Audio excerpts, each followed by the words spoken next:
Ladies and gentlemen, may I have your attention, please?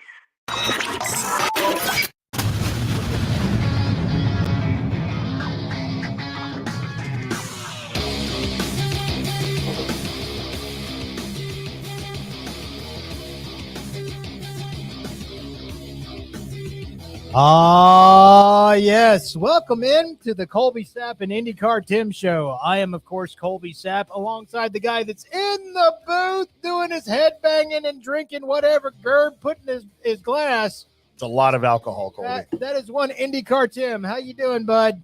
I am rocking and rolling, Colby. I have the Gatorade and the vodka. I'm on cup number 4. You're on coffee pot number 4, I think. Yep. You pothead. Yep, that's right. But we're rocking and rolling here on a Wednesday. It is Wednesday. It is our normal day of operation. Also get used to those Mondays of normal days operation. We've been doing that for a while. Where the hell have you been? This is brought to you by those guys over at Turf Life. Go ahead and look. If you're watching the stream right now, you can see everything about Turf Life and all the little information. But the main thing I want you to look over there, besides going to Turflife.club.com to pick up some merch, is also look at that text line at 214-937-0569. That's just in case you don't really want to, I don't know, put anything down on Facebook or Twitch or anywhere else that you find us. YouTube, how you doing? And you would just like to use your old phone as an old text line. Well, guess what? We've got a number, so go ahead and shoot a text to that, and we'll read it and respond to it. And, do it. Yeah, and do stuff with it. Do it. But you know what, Tim? I found out the little princess dog is an a-hole. Just now finding that out? No, well, see, she's not to me or you know, or my kids or Sybil or anybody like. No, loves us to death. Anybody that comes into the apartment that she doesn't know, she hates. But I always just equate that to just guarding her own territory. You know what I mean? That's her living room. That's her place. That's, you know, she don't know you. You need to get used to it. Right. So, yesterday we went for a walk and went out to, a little place over in Euless. It's got ponds and everything. And it also has a dog park, and decided, well, you know, Princess is going. Princess is going with us. And, this is her first big, like, major walk. Like, we'll go on short walks or whatever, but she's not a big fan of car rides, and it does take a car ride to get there. So, yeah, strange. She does not like cars whatsoever. It probably has to do with the fact that she was taken back to the shelter that we got her at 7 times. So, oh my God. Yeah. Death wish. Yeah. So every time she's getting in that, it's like, oh, you're done with me. I got, you know, but I'm cute. Yeah. Super cute. I have wives that I did the same thing to. Super sweet. So what kind of dog is Princess? She's she's got a little palm in her and Chihuahua. Okay. That's basically the mix. Now, she doesn't act like your jittery, nervous Chihuahua. A little bit more calm. If you had an older Pomeranian, probably that's the attitude you're kind of looking at. Like, I'm over here. This is cool. You want to rub my belly? That's also cool. Is that a snack? All right, I'm good with it. It's mine now. Yeah. So we went to the dog park, and, you know, I took her leash off and was going to run around with her and such like that. And, you know, just try and, you know, get her do a little exercise and to have a little fun. And of course, the new dog into the dog park, all the other little dogs came over, because we were in the little dog park, came over to check on her and see what she smelt like and all that kind of good stuff. And she was the dog of attention for about 4 or 5 other little dogs. And she didn't like it none. Not at all. Whatsoever. And I kept, you know, trying to get her to move away from them, come over here, whatever. No. Okay. And she had enough, and she turned around and just started snapping at every dog around her and chased one of them off yipping. The dog was bigger than she was, and chased that other dog off, and that dog was yipping like somebody done, you know, zapped it with a shock stick. And so I picked her up, and I was like waving at the lady that dog ran to, hoping that was, you know, their dog, and hey, sorry about that or whatever. And boy, we walked out of that dog park, and I had the leash back on Princess, and she was cocky walking the whole time. Like, she was so proud of herself. And I'm trying to figure out, I think because I was close to those other dogs, she felt like she was protecting me from those dogs. And so she felt like she did her job. Like, that's what I wanted her to do. I wish I could speak dog to let her know that I just wanted you to just play and run chase and do stuff that other dogs do. So, so I found out my dog's she's now got her full name as Princess A-hole. She's an a-hole. Yeah. But not to you. No, not to me. No, no, greatest dog that's, well, as far as my dog ranking, she's about, the ones I've owned, she's worked her way up to at least number 2. I was going to ask you, so out of all the dogs, let's say pets, because you've had other pets other than dogs. I have. Where would Princess A-hole rank if you power ranked the pets since your childhood? Since my childhood. Just all pets, fish, turtles, possums, maybe even imaginary pets. Imaginary pets. I didn't have any of those. Banjo is one of the first dogs I ever had. Banjo ranks up there real high just because Banjo actually pretty much saved me from a couple of copperheads. Oh, really? So way to go, Banjo. Banjo's up there pretty high. Mitzi, my dad's dog that only ended up coming with me because I looked so much like my dad after my dad passed. Right. Mitzi's up there real high. Cringer, the cat that knew how to use the toilets, up there real high. Of course. Because it's a cat that knew how to use the toilet. They never had to worry about kitty litter. I've seen videos of that. She just figured out that's where the humans went, so that's where she was going to go too. It's so weird to walk in there and see like a floating little cat turd. The first time it happened, why can't they flush? I didn't know what happened, and then I realized it's the cat. So, but then that's probably Princess is in there in that top 5. I'm probably forgetting one or two that's there. But yeah, that's got to be there. Because my current pet, and I'm a dog guy, right? Not a cat guy. I'm highly allergic to cats. So therefore I've never bonded with any cats. Mine. And I've owned, and I will use the term owned very, very loosely. Okay.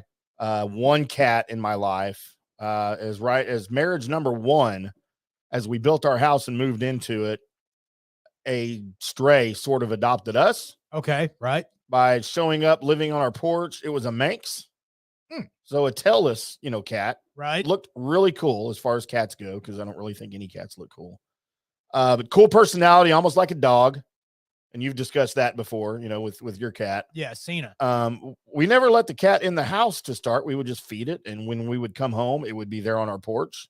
I would say hello and make my way inside and forget it existed. Over the course of like 7 years, somehow it moved its way into the house. Of course it did. From the wife, of course. And for whatever reason, I was not allergic to this cat.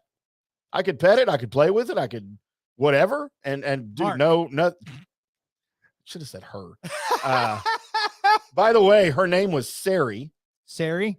Would you like to know where we got the name Sari? Let's see how much of a Stars fan you are. By the way, for those of you watching, yes, I am wearing my Stars colors tonight. My Mike Madonna jersey. He is, who's currently employed by that Minnesota Wild, which kind of throws me off a little bit. Me too. Just a little bit. Do you know what tie-in the name Sari has with the Dallas Stars organization? There's so many E's that are going. Not a player. Going through my, I know but that's where I was. I was like, who? Because that's how you shorten hockey names. So just throw an E on it. Yep. So I will just tell you, there was in the early to mid 90s, a female radio DJ on that KZPS 92.5. Her name was Sari. Sexy, super sexy voice. Okay. She was the very first in-arena voice of the Dallas Stars. Oh, she was a Star CA. Before the great Bill Olerman took over. I think she was only there 1 or 2 years. Okay. But the sexy, sexy Sari was your reunion arena. Dallas Stars, when they'd score a goal, she would announce it. Penalties, she would announce it. Anything, she would announce it before the great Bill Olerman took over, who just retired a few years ago. But yeah, so we named her Sari because of who Sari was at the time. We were both huge hockey fans, and So kind of a weird thing, right? But yeah, a little bit. But you know what? It fits and matches. By the way, if the mention of Dallas Stars talk has piqued any bit of your interest, let it be known to your brain right now that you should probably stay really close to whatever you are currently listening to, because here in just a little bit, and the second segment of the second hour, we've got the Hockey Hawk once again on, one Gavin Spittle on to talk a little Dallas Stars playoff hockey with us. So if hockey talk gets your motor revving, well, go ahead and go find the key, because we found the ignition. And he'll be on video this time because Colby beat me down because we only had him on the phone a couple weeks ago. Yeah, because it was like we were technologically just jumped back about 10 to 15 years. But we had no issues with the phone. It was a great interview. Sure, yeah. It was. You look, Colby, look, better. I don't like to share screen time with anybody. I'm unhappy right now that you're sharing half of the screen with me. Yeah, well, go work out your arms or something. Well, you can't see my arms. I'm wearing a flabby hockey sweater right now. That's the way I like it. Once your triceps do something like that, then holler at me. It's been longer since I've seen my triceps, since I've seen my thing. Okay, I'm just telling you right now. Ha! Speaking of, well, there's no real good segue from what you just said, but there was a pre-show meeting that happened, and during the middle of that pre-show meeting, we were talking about future possible segments. Mm-hmm. One of them involved candy bars and Johnny Gerber, mm-hmm. who, by the way, this is going to happen at some point, ladies and gentlemen. We have found the only human being on the planet that actually lives in a first world country of some sort that has never, ever eaten a candy bar. So weird. I don't understand. So because of that fact, we are at some point going to lay out a bunch of candy bars in front of him. He's going to take one bite and going to tell us what he actually thinks about those. So it's candy bar reaction, something I don't think there's many other people in this world that can actually do when you're actually filming a first time reaction with somebody that's grown up in America. What percentage of the American contiguous 48 population do you think is 50 years old, right, and has never had a candy bar? And he admitted, though, that he'd had half of a Twix. Yes. And that's it. That's the extent of his candy bar experience. And he's also had a couple of now and laters. That was the other thing. Okay, but not really a candy bar. I mean, but it's candy. It's candy. There's such a small portion of the population. We have to take advantage of this. We really do. Like I said, there has to be not that many people that can do this with this type of person, and we found it and we're doing it. So that's one version of candy bar talk that involves one Johnny Gerber. The other version of candy bar talk, greatest segue ever, is the laying of the baby Ruths into the toilet and how long does it take you? Because I am a varied timed pooper. Let's just put you that way.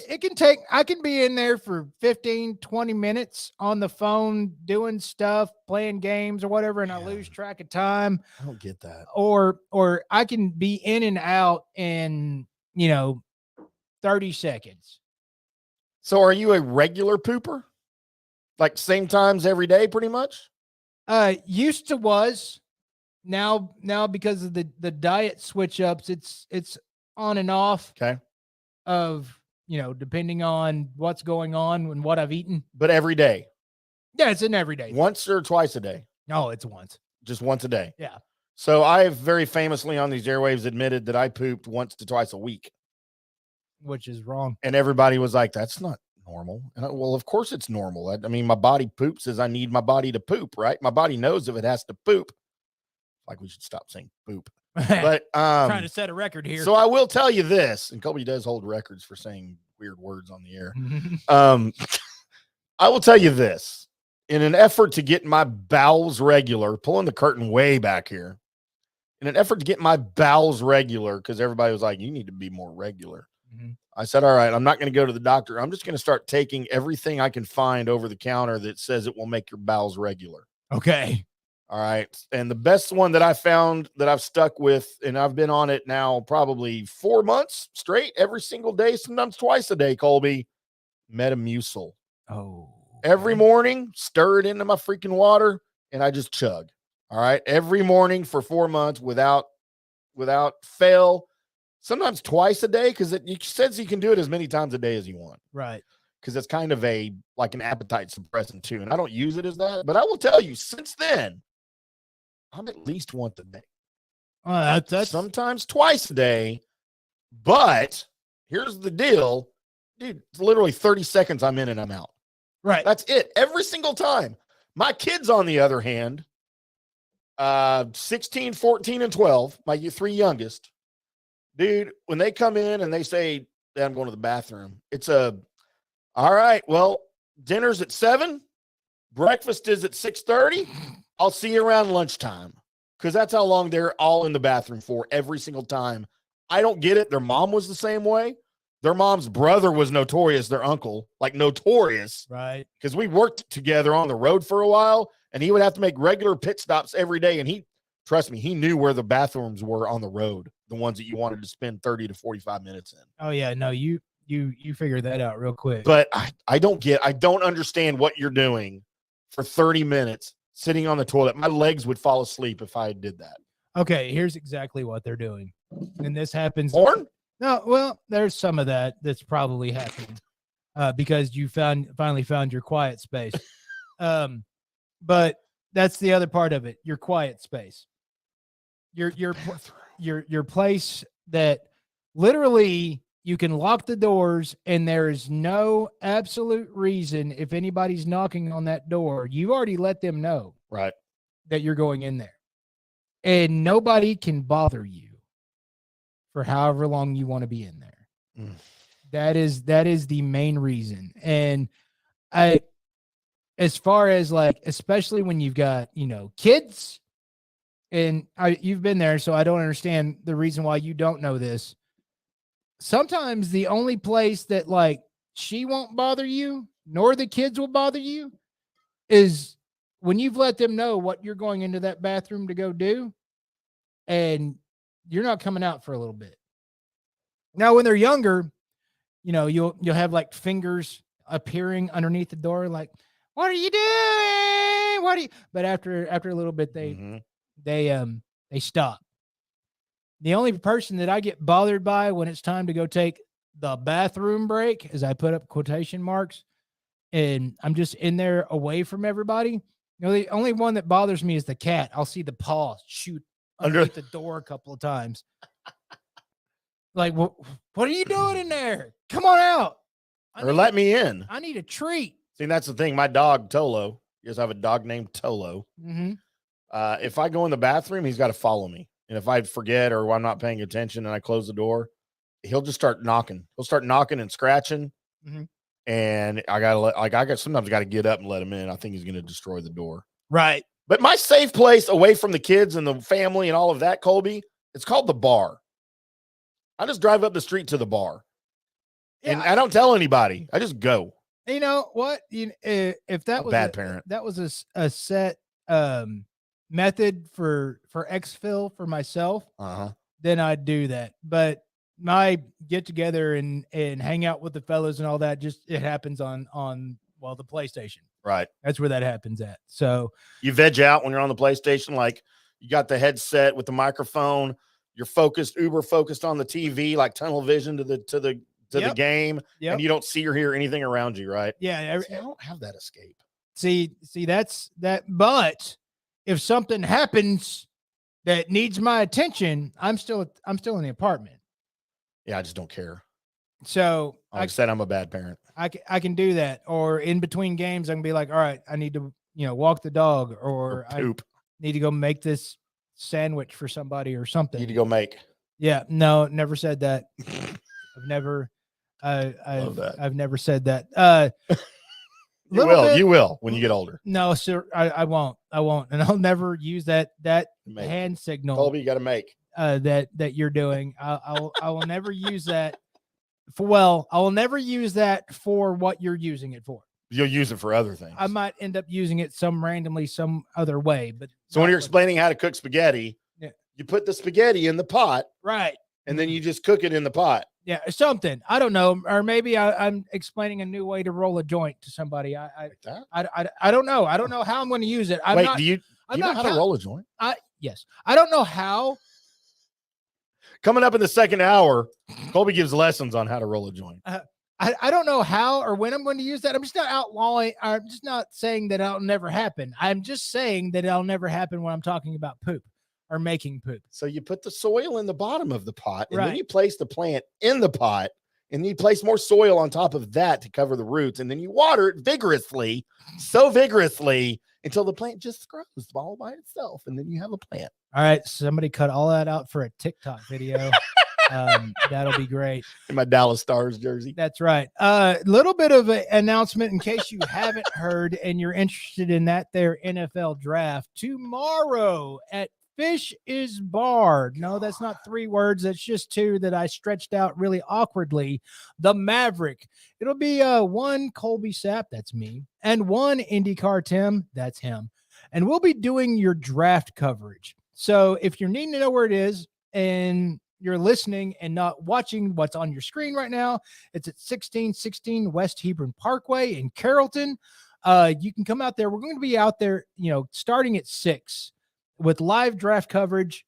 It is the tallest bar in Texas. And, there's a lot of TVs, and we're going to be there. And we're also going to have guests on talking about the draft. So come on out there and join the watch party, as we'll be covering your NFL draft the only way that we can, which is irresponsibly. Yes, we'll be very irresponsible with our draft coverage, but you will know what's happening with the NFL draft because we'll be covering it. Yep. So there's that. So come on out, hang out with Fish, hang out with us, hang out with the other people that we drag in to help us. May have a John Gerber appearance. We might have a John Gerber. So if you're a fan of the Johnny Gerber, the John Gerber Show. Yep.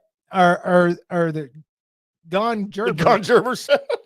If you're a fan of him, then come on out because he will also be there. He might buy you a drink. He's geeked. He is all kinds of geeked. He is. He loves the NFL draft. I didn't even know he liked football. I mean, I'm pretty sure I knew he liked football. That's how he always talks about it. And gambles on it. Yeah. But that will be covered. We will be there, and we'll be covering the draft for you. And I plan to use a lot of Chat GPT to ask questions to it about what this next team should do with the draft. How do you do that? Or you just say, hey, Chat Gipt, who are the Cowboys going to draft? And then it goes, beady, beady, beady, beady. Good shot, Buck.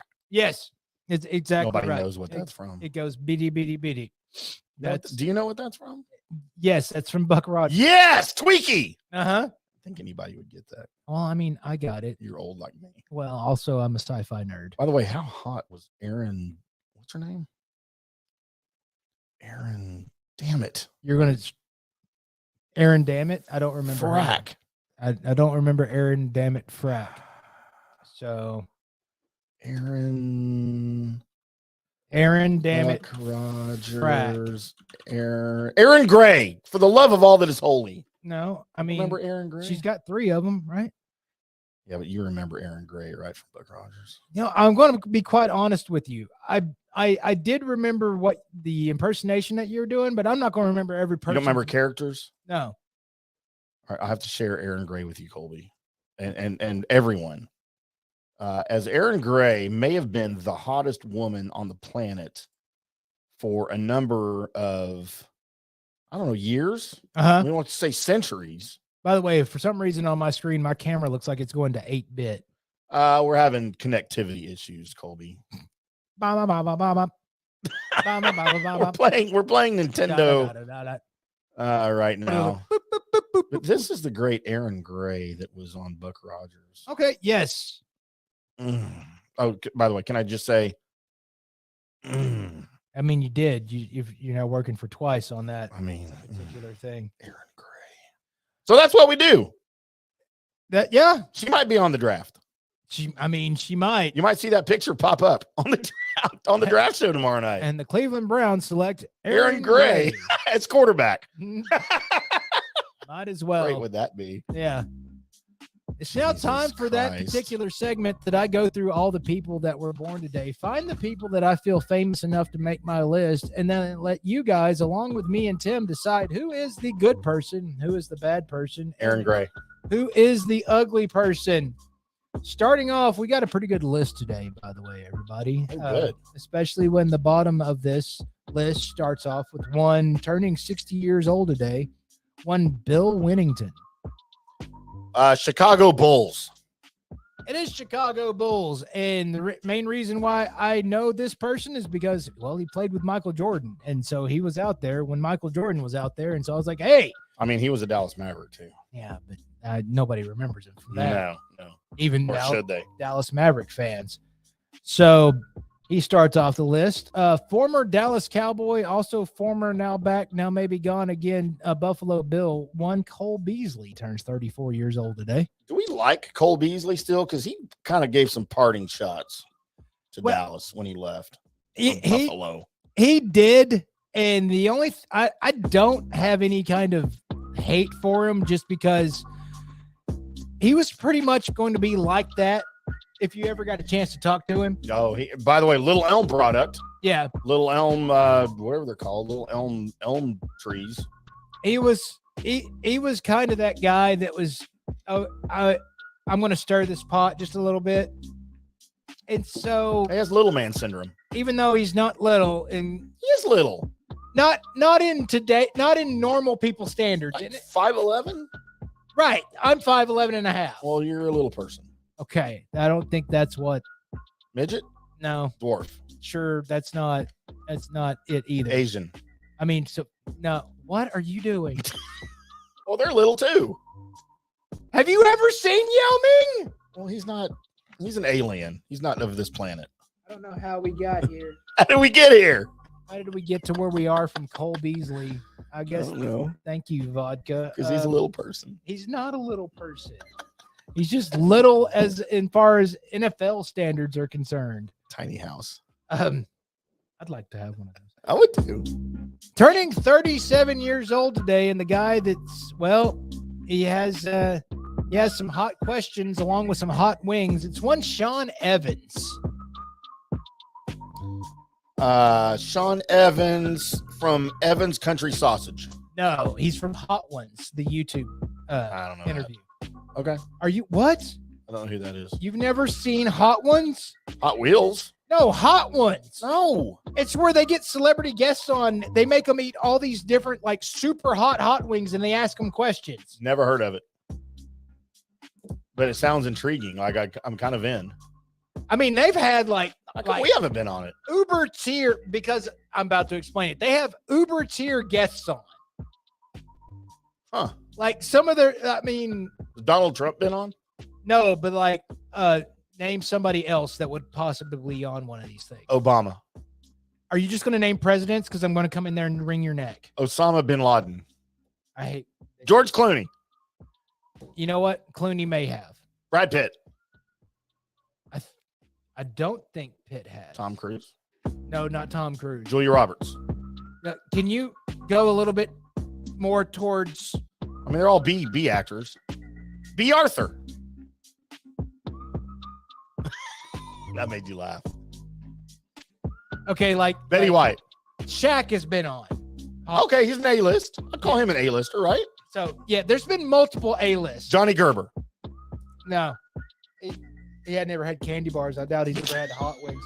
Right? He loves hot wings. So, yeah, you need to check out Hot Ones if you haven't. No, I've never heard of it, but like I said, it sounds intriguing. I would love to try it. Pedro Pascal has recently been on Hot Ones. I wrote his name down for a birthday. Okay. I mean, he's an A-lister now, right? Yes. Tione Watkins turns 53 years old today. Tione Watkins? Yeah, that would be T-Boz from that band TLC. She's the T in TLC. Which one died? The C? Left Eye. It's the L. Yeah. TLC. Oh, she was hot too, man. Yeah, the blonde. Right? No, the Left Eye. Yeah, was hot. I don't know what the other ones look like, to be honest. I think Chili was the cutest, but that's just me. That's the C? Yeah. You know what? I just learned 5 seconds ago that TLC was their name. Like their first. Like I was joking when I said that. And then I just realized, wait, there's a T and L. Oh, I get it now. Colby, don't go chasing waterfalls. Wow. Stana Katic turns 45 years old. These words that you're saying. She was What? Stana Katic or Katic. I don't actually know. Katic. C. Okay. All right. Have you ever seen the Nathan Fillion one where he's the author and he writes the books, but then he ends up Yeah. the chick from that? Okay. That's her. That's her. Okay, gotcha. Yeah, Castle. I don't know why that was. Yeah, no, I watched a few episodes of Castle. Castle's great. She's times. hot. She's hot. Giancarlo Esposito turned 65 years old today. Moff Gideon. That would be correct. Or also Gus from Breaking Bad. Giancarlo Stanton. No, Esposito. By the way, have you seen the latest on the rumors from the last episode of Mandalorian? The fact that people are saying that Moff Gideon isn't dead and that was a clone? That he's a clone because he didn't have a mustache? Correct. Just like the other clones that were still in the tubes? Yes. That's awesome to me. Like when I read, because I didn't notice it at first. I did notice he didn't have a mustache. I just didn't put two and two together. Right. And then I read that. I'm like, whoa. Like oh my God, I'm so into Mandalorian right now. Yes. It was that. I don't know if they're going to pay that off really quickly because, well, they got to get to, Grand Admiral coming. So many other things they have to get to first. Right. So we need to do a segment on Mandalorian talk. Jordana Brewster, 43. If you haven't seen Fast and Furious, then you probably don't know. If you have, then you do know. No, you know where I know her from? Where's that? It ain't Fast and Furious. The TNT reboot of Dallas. Okay. She played the wife of Christopher Ewing, which was the son of Bobby and Pam.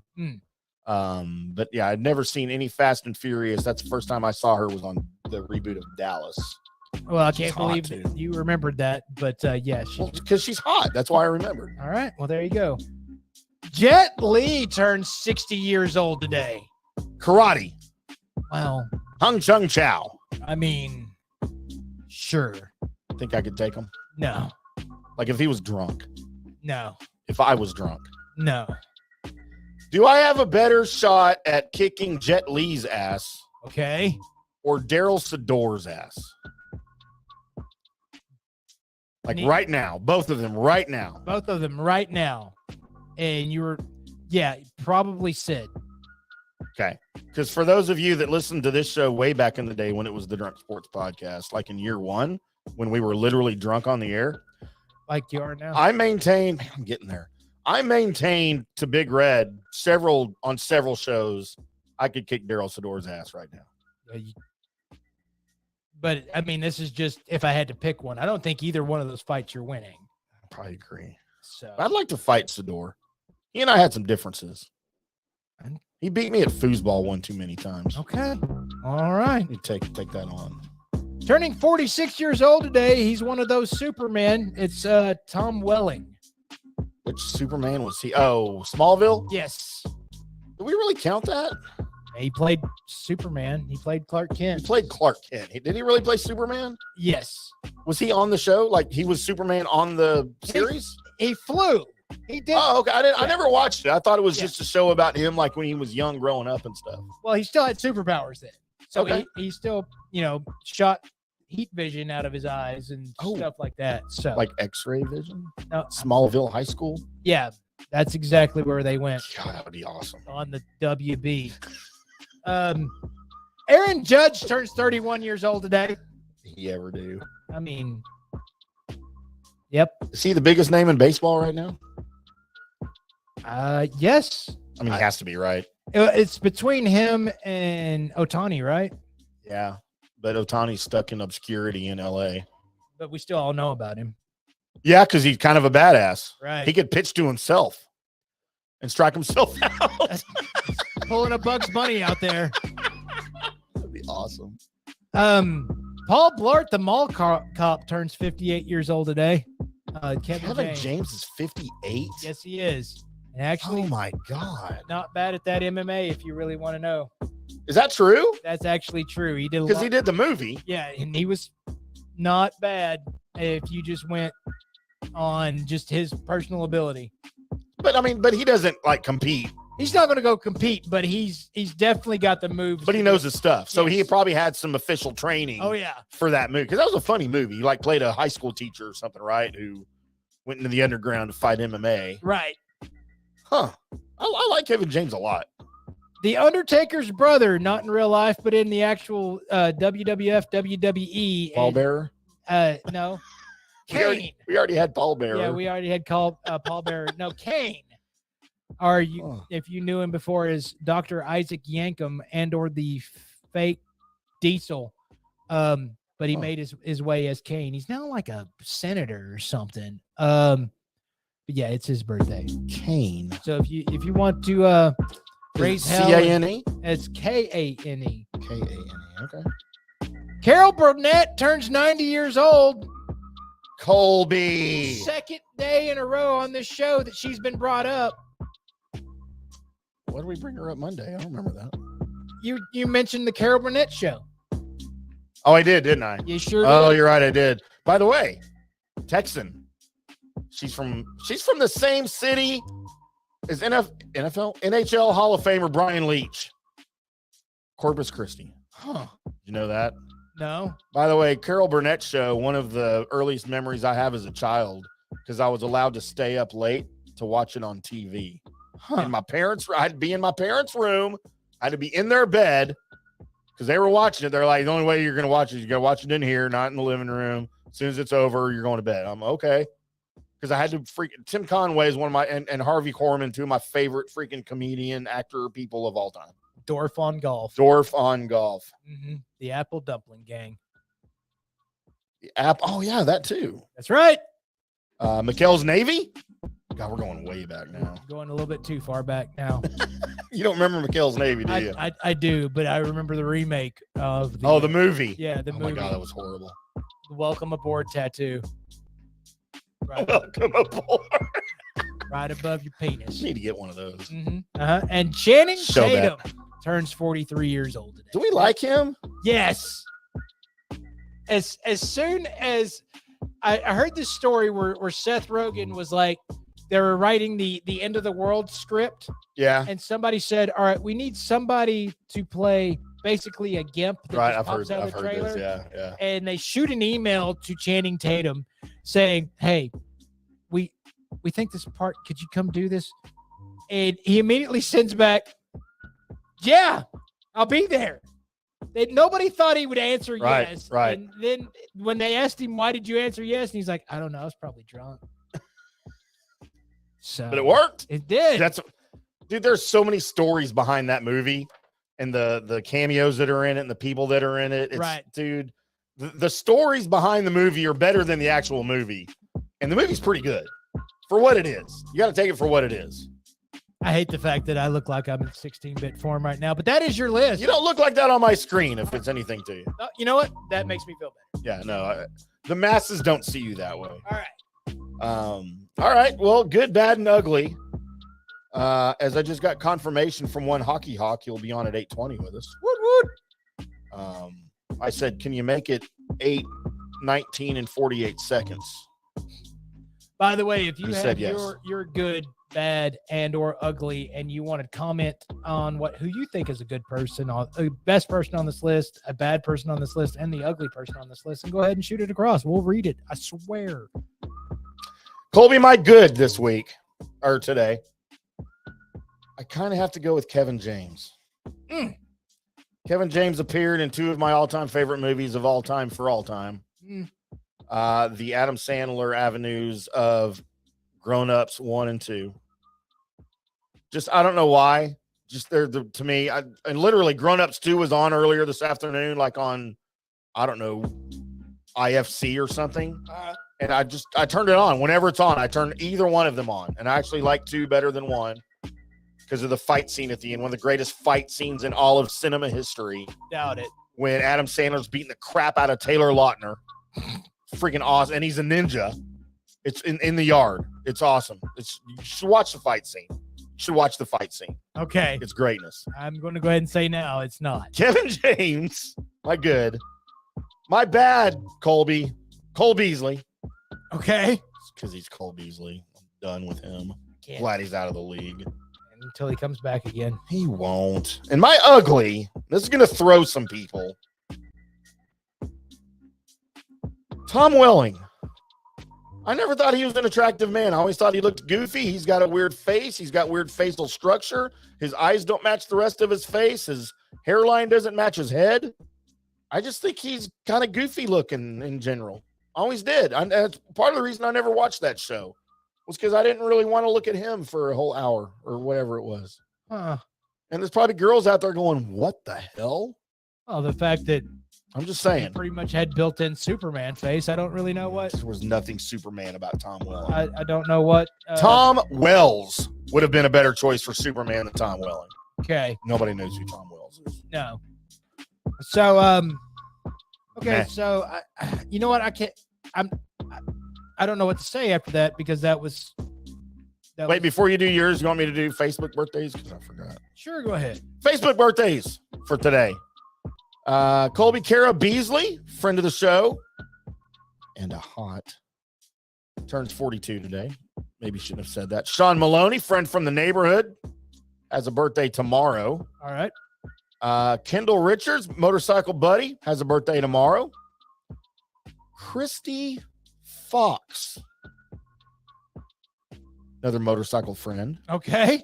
It's just weird that you were pausing all the way through that. Has a birthday tomorrow. Okay. And I don't know if you know this guy. I think he was a ticket guy, not a fan salesman. Brett Turner, who for years tried to get me to sell things on the ticket when I was like, but I work here. Why am I selling stuff? Happy birthday to Brett tomorrow. And then and by the way, also the great Dave Barnett turns 65 tomorrow. Former voice of the Rangers who kind of had a mini stroke live on the air. Yes. Stay hard, Dave Barnett. This is tough for me to say because a girl who's very near and dear to my heart, Colby. I think I say that like every week, right? Yes, pretty much. There's a bunch of them, but this one is very special to me because I met her when she was like 16. Oh, gross. It was a long time ago, though. She's not 16 anymore. Okay. But she's still hot as. I don't know. Just imagine the hottest thing that you can imagine, and she's 100 times hotter than that. Michaela Mullins. I love you, Michaela. We should have been together. I was married. You were underage. Neither one of those things are true now. So let's do this thing. Come on, Michaela. I know you're thinking about it. I know you think about it every day. Celebrating a birthday, Colby. That was the creepiest thing I think I've ever heard in my entire life. I don't know what the hell just happened. I love you, Michaela. Stop it. Please be Stop thinking it. about me. All right, my good, bad, and ugly list. Wait, Colby, celebrating a birthday on Friday. I swear to God, if it's another person that you're trying to go ahead and somehow grab into the sack, Grab their sack. I'm grab into the sack. Not That's potential there. Jeff Tito Thidoff on Friday. you should have opened with that one. I didn't see it because he's at the bottom of the page. Damn it, Tito. Martine Raleigh on Friday. You remember Martine Raleigh? I mean, I think we're getting thrown off the air. How about the great Mike Rogers from 1080 KRLD on Friday? Hey, Colby's done with Bert. I am. All right, who's your good, bad, and your ugly? That's what's important to me right now. My good is, well, Martine Raleigh. It's Jet Li. Okay. Just because Fair enough. I look for overall personal entertainment. Dude, he's a good, for sure. And I've stopped down Karate. for so many Jet Li movies ever since I saw the third Lethal Weapon and like, who is Oh, that right. guy? Right. Because I didn't know. And then Yeah, he was kind of new back then, unknown. Well, he was unknown to a lot of us, but Right. he made a lot of movies, before that. Over in Hong Kong. Yeah. So finding that and finding Jet Li, I was like, holy crap, this is amazing. My bad on here, well, bud. Giancarlo Stanton. No, I've heard some things that sometimes he's not a great guy, especially if you go to try and meet him. So I'm going to put him until somebody changes my mind. Kevin James is my. What? He was my good. I know. I don't know that we've ever had polar opposite good bad. So That's plus. Wait, what have you heard? I've heard he's not been nice to fans? To fans and stuff. I've heard a few stories. See, I've heard the exact opposite. So but okay, all right. So, and maybe I've heard wrong. How was Carol Burnett not either one of our goods? Because Jet Li was on the list. Yeah, I know, and Kevin James, I get it. Right. I mean, and Channing Tatum should have been a good for me. Just Jet Li's on the list. 21 Jump Street, 22 Jump Street.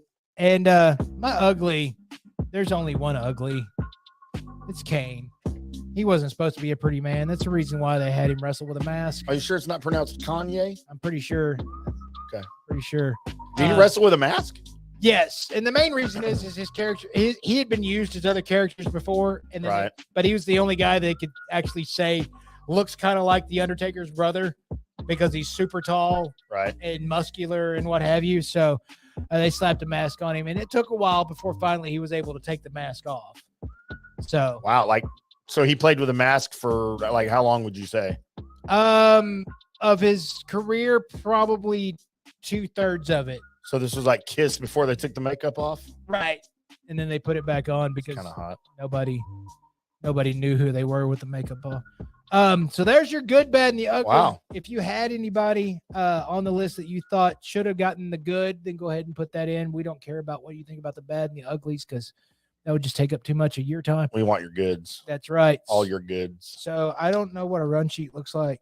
So, Colby, we almost managed to stretch out the intro segment and the good, bad, and ugly and birthdays long enough to not have to talk NFL draft.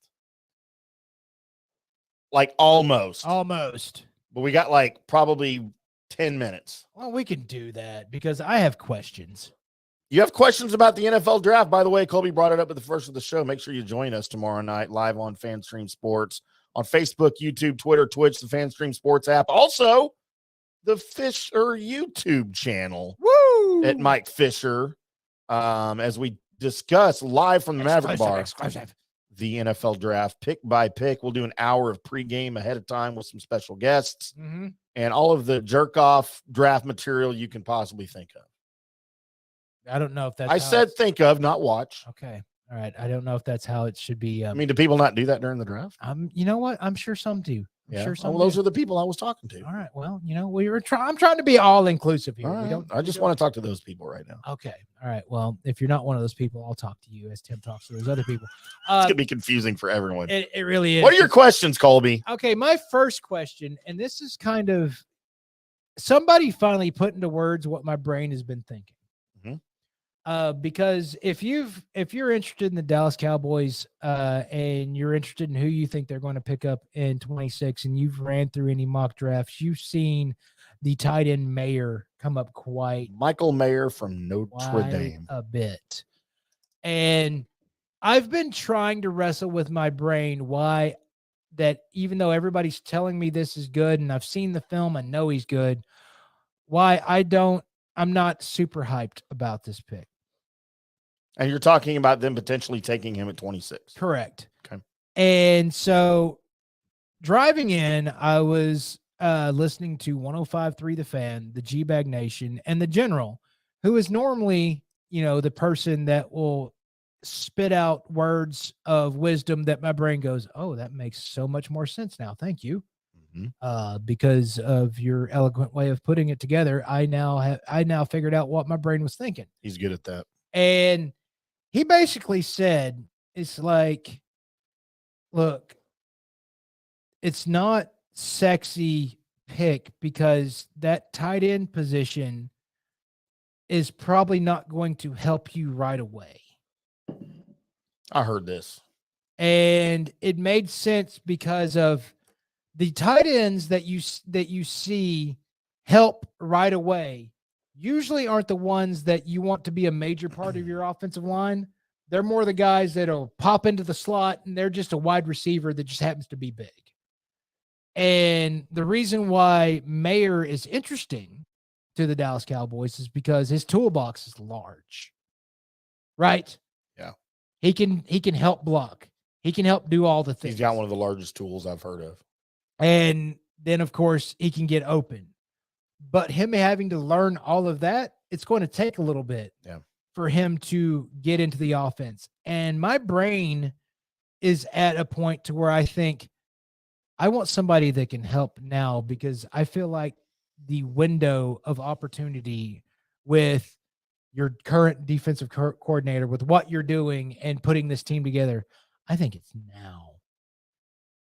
Okay. And I don't know if the tight end position, especially filling it with that role player that he is, that type of player, which is an all-around great player, I don't know if that helps you immediately. Okay, so let me ask you this then. And I don't disagree with you.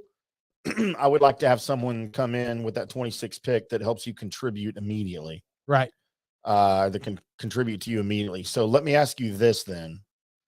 What position group would you say the Cowboys need, if it's not tight end, would help them contribute or would help them win immediately, that could contribute to the team immediately? Because, and I'm not saying I necessarily agree with this, there are several national media outlets who list the Cowboys' top needs as tight end number one. No, that's not it. Again, I'm that's what they're saying. I don't think tight end is the number one need either. Right. But what I would probably say, linebacker / wide receiver are my two number one needs for the Cowboys. That is not where I'm at on the needs list. My needs list is I don't have wide receiver on it. I do have, dear sweet God, we need to make sure this offensive line is good. Okay. Offensive line is probably like it. Dream scenario, if I was picking dream scenario for the Dallas Cowboys, would be you have one of the tackles that maybe, is at 26. Right. So it's not going to be one of the higher tackles, but you're able to move him to guard. I mean, that's kind of what they're doing right now. Right. With what they already have. No, but I think the middle of that offensive line is really, because I mean, moving people out, you're going to end up having to move somebody out to tackle. So you're going to need somebody to fill that spot. I don't think what they have currently in the roster is, well, quite frankly, good enough when you're talking about upgrading the offense. So that's kind of where I see. Not even at running back. Running back would be, I actually want to see what Tony Pollard has. I mean, dream scenario for me is, I mean, we know what Tony Pollard has, right? Yes, but I want to see him out there a lot more. I know people keep telling me that he's not an every down back and that you're going to run him into the ground and he's going to be done. I keep hearing that. Yeah, and I used to be one of those guys. I don't know. I've come off of that a little bit. I don't know if that's exactly correct. So what I think that, and he can't be your only guy. Right. If he's sharing snaps with somebody, then he can play every down if he's got some relief for a couple of series throughout the game. And I think that with Malik Davis, they got that. Don't disagree. Now, that being said, I will, and this will happen if at 26, Robinson is there and he doesn't get picked up by the Dallas Cowboys, I'm probably still going to flip a table. Well, be careful what you flip, because we'll have expensive equipment on one of the tables. It'll be probably the one Richie Witt's standing on. Watch out, Richie. He's coming for you. Hey, bud. I don't know if Richie's going to be there tomorrow. Just in case. What if Troy's sitting over there? I'm drinking my 8 beer. Y'all should come have my beer. It's called 8 because of number 8, and I wore number 8 beer. I'm not flipping a table. Get real. That's Joe, Troy, back to you. that Troy Aikman's standing on. But wouldn't that be epic? I mean, that would be epic, especially. Wait, why would Troy Aikman be standing on a table? Well, I just had Richie standing on one. I know, but I see that as more possible than Troy. Depends on Richie stands on tables all the time. Yeah, depends on how many 8s he's had. Maybe all Troy just ate it up. He ate all the 8s. Yeah.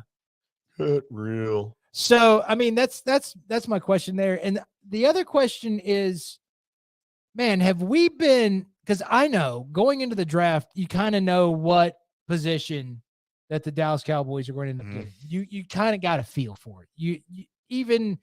You've got a couple of them that you think, all right, well, this guy's there. They're going to definitely take this guy. Man, not this year. I have no freaking clue. Like when Jerry Jones opened up the draft presser and he was like, well, good morning to you. Well, we can trade up. We could trade down. Or we could stay where we're at. I was like, great. That answers nothing. We already knew that. That is the most non-answer I've ever heard in my entire life. I appreciate it. So I agree with that. We have no idea what the Cowboys are going to do, but we also have no idea what most of the teams are going to do in the top 20. No, because nobody's tipped their hand. We don't even know where the quarterbacks are going.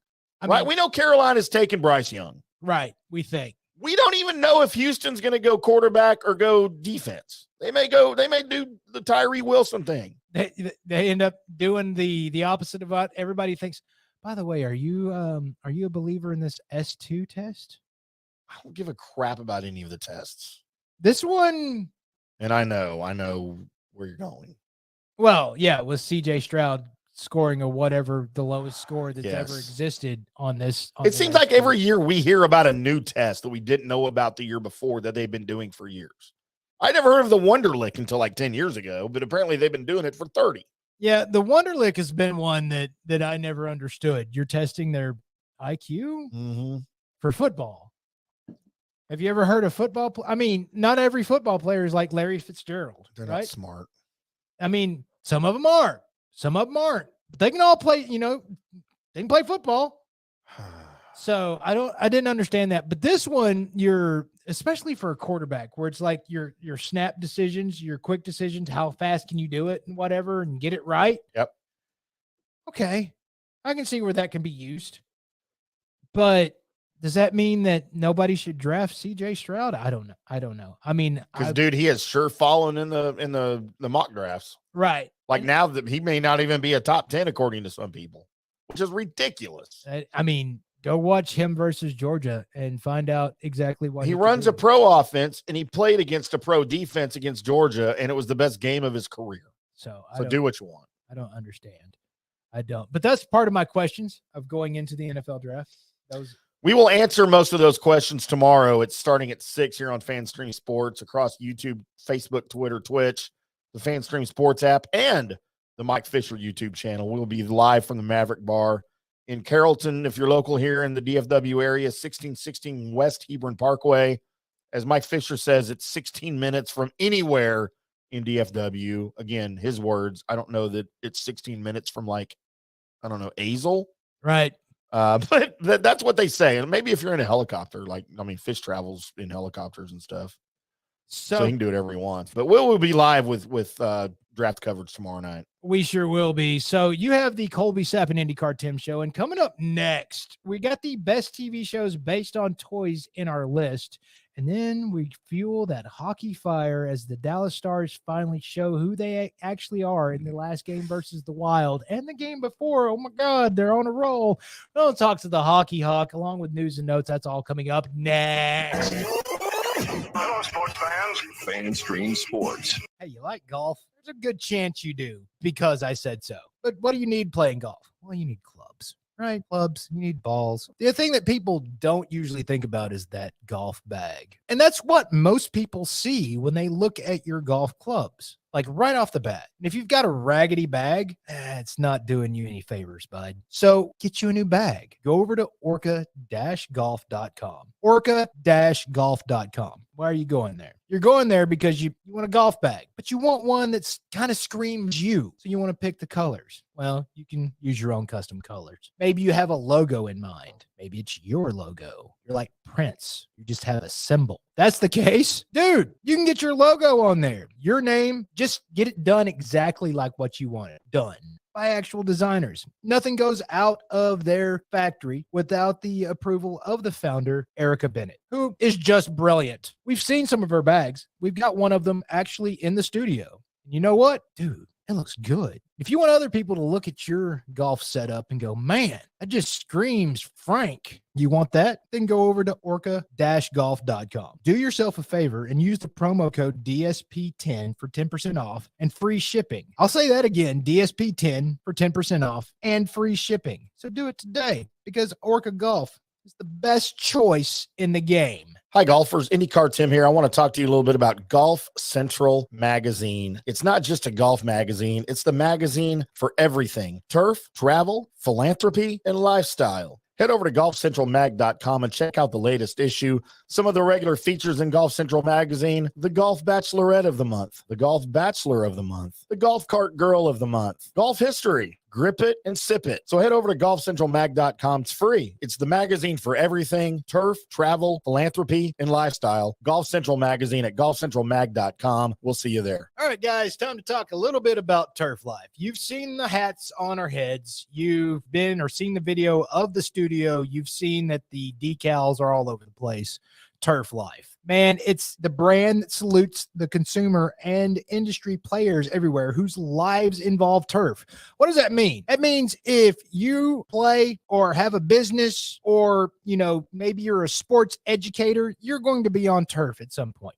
So you live the turf life.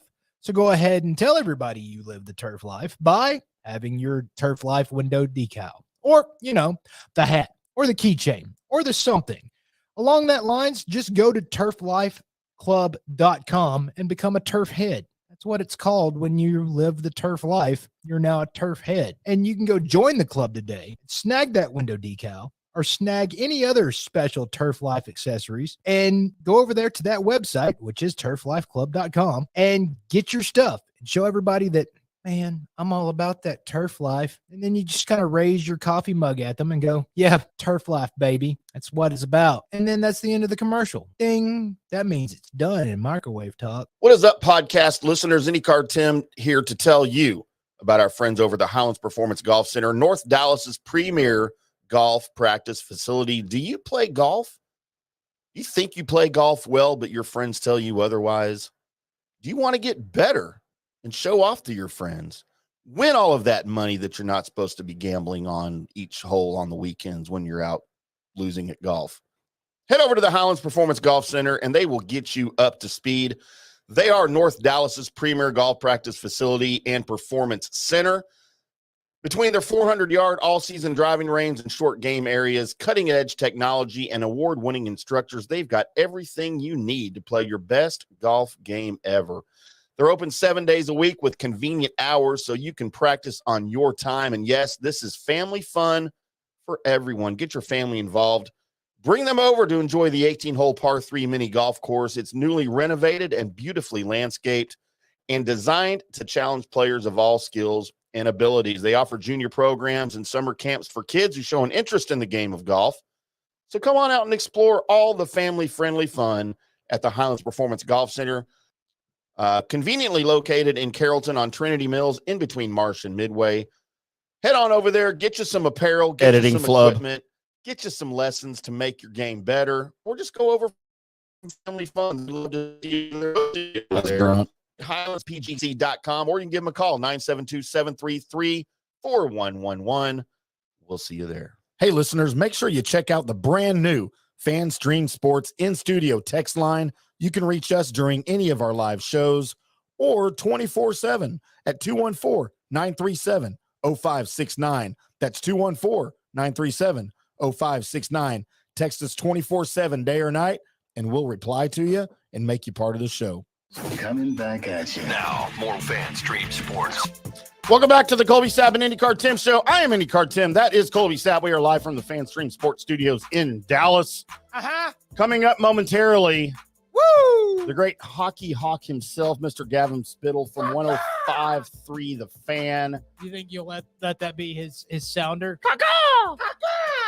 And from the Spits and Suds podcast. Damn right. Along with two-time Stanley Cup champion Craig Ludwig. I mean, we couldn't get Craig, so we got to settle for Gavin, right? Well, you know. I mean, Craig's probably drunk right now. And so, I mean, so are you. Maybe Spittle is. Yeah, well, I'm not drunk yet. I'm just, by the way, just want to throw that back up there for a second. And that's not a sign that you're drunk. So, I'm not. I'm just whatever. uh-huh. What are we doing? Oh yeah, Colby. Yes, You're a fan of like cartoons? I am a fan of cartoons. We have bonded over several cartoons from the 80s. Yes, we have. And I found a funny list on Wanker. Okay, Ranker. Or some people pronounce it Ranker. All right, because that's probably a totally different website that you Don't go to wanker.org. No. I'll do that, but off the air. Ranker.com gave us the best TV shows that were based on toys. Ooh. And I thought it was interesting because, again, you know, Colby and I have kind of talked about this, and we actually have some toys here in the studio. We do. Somebody ripped the arm off of Voltron. Gary Jackson. And it won't go back on, right? No, the Lego Voltron Green Lion won't go attach itself to the black lion. It's like a anymore. 7-foot tall green lion. Maybe not that tall. So maybe I just have to take them apart and just make them all lions. All over again. Yeah, damn it. Will it do that? Well, Yeah. like, do they turn into the lions? Yeah, they'll turn into lions. God, that's great. We got to get a special shelf in here for the toys Yes, we do. so we can recharge them and the ladies can use them when they want. Mhm. Colby, number 10 On the list of best TV shows based on toys. on our list of what you just said. List this. I'm trying. I know. I was trying to avoid that. Sorry, Corey. Mhm. I'm not. Premiered on January 5th, 2008. Ooh. Transformers Animated. Transformers Animated. Yes. You a friend of this one? Most Transformers shows I am a fan of, even though they tried to go really too far into the CGI before the CGI was ready back in the day. Like the movies? No, see, like the first cartoon movie, they're often referenced Transformers, the movie. That was like the 90s? That's actually before that, but 80s? Yeah. Okay. As 84. Okay. Oh my God. Okay. That one was amazing and changed possibly most of my childhood onto what I would end up enjoy watching as a kid and as a teenager, and then now as an adult. Because of the things that happened there. As far as the animated, that's when they kind of went back more to the cartoon style. Right. And that was good. Okay. That was good. I wanted to cover number 11 and I forgot. I went right to number 10, the Transformers Animated, but I wanted your thoughts on this because I don't know where you stand on this.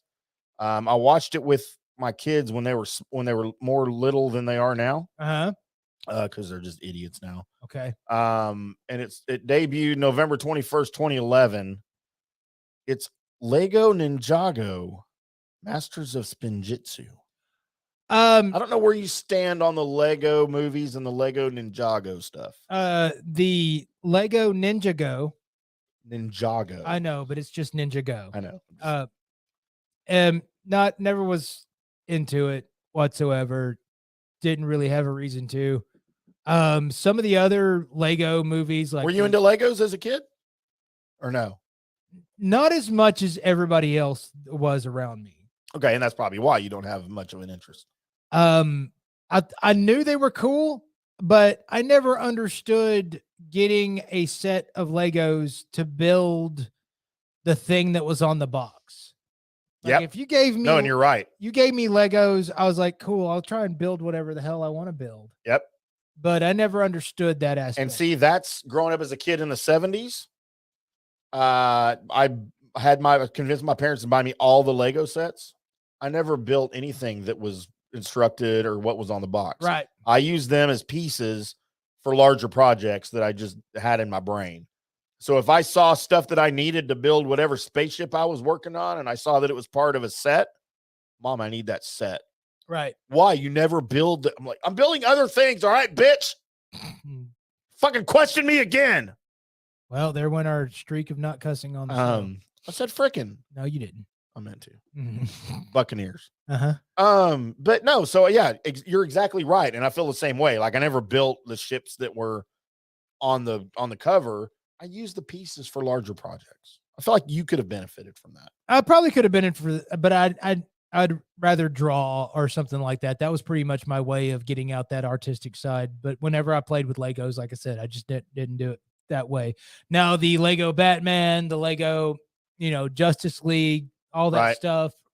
I could get into watching that because normally they're done really well. What about Lego Star Wars stuff? I never built any, but but as far as watching the movies, you into any of that? I've never seen any of them. Wow. Okay. I probably would sit down and watch them if it was on, but I've never chosen.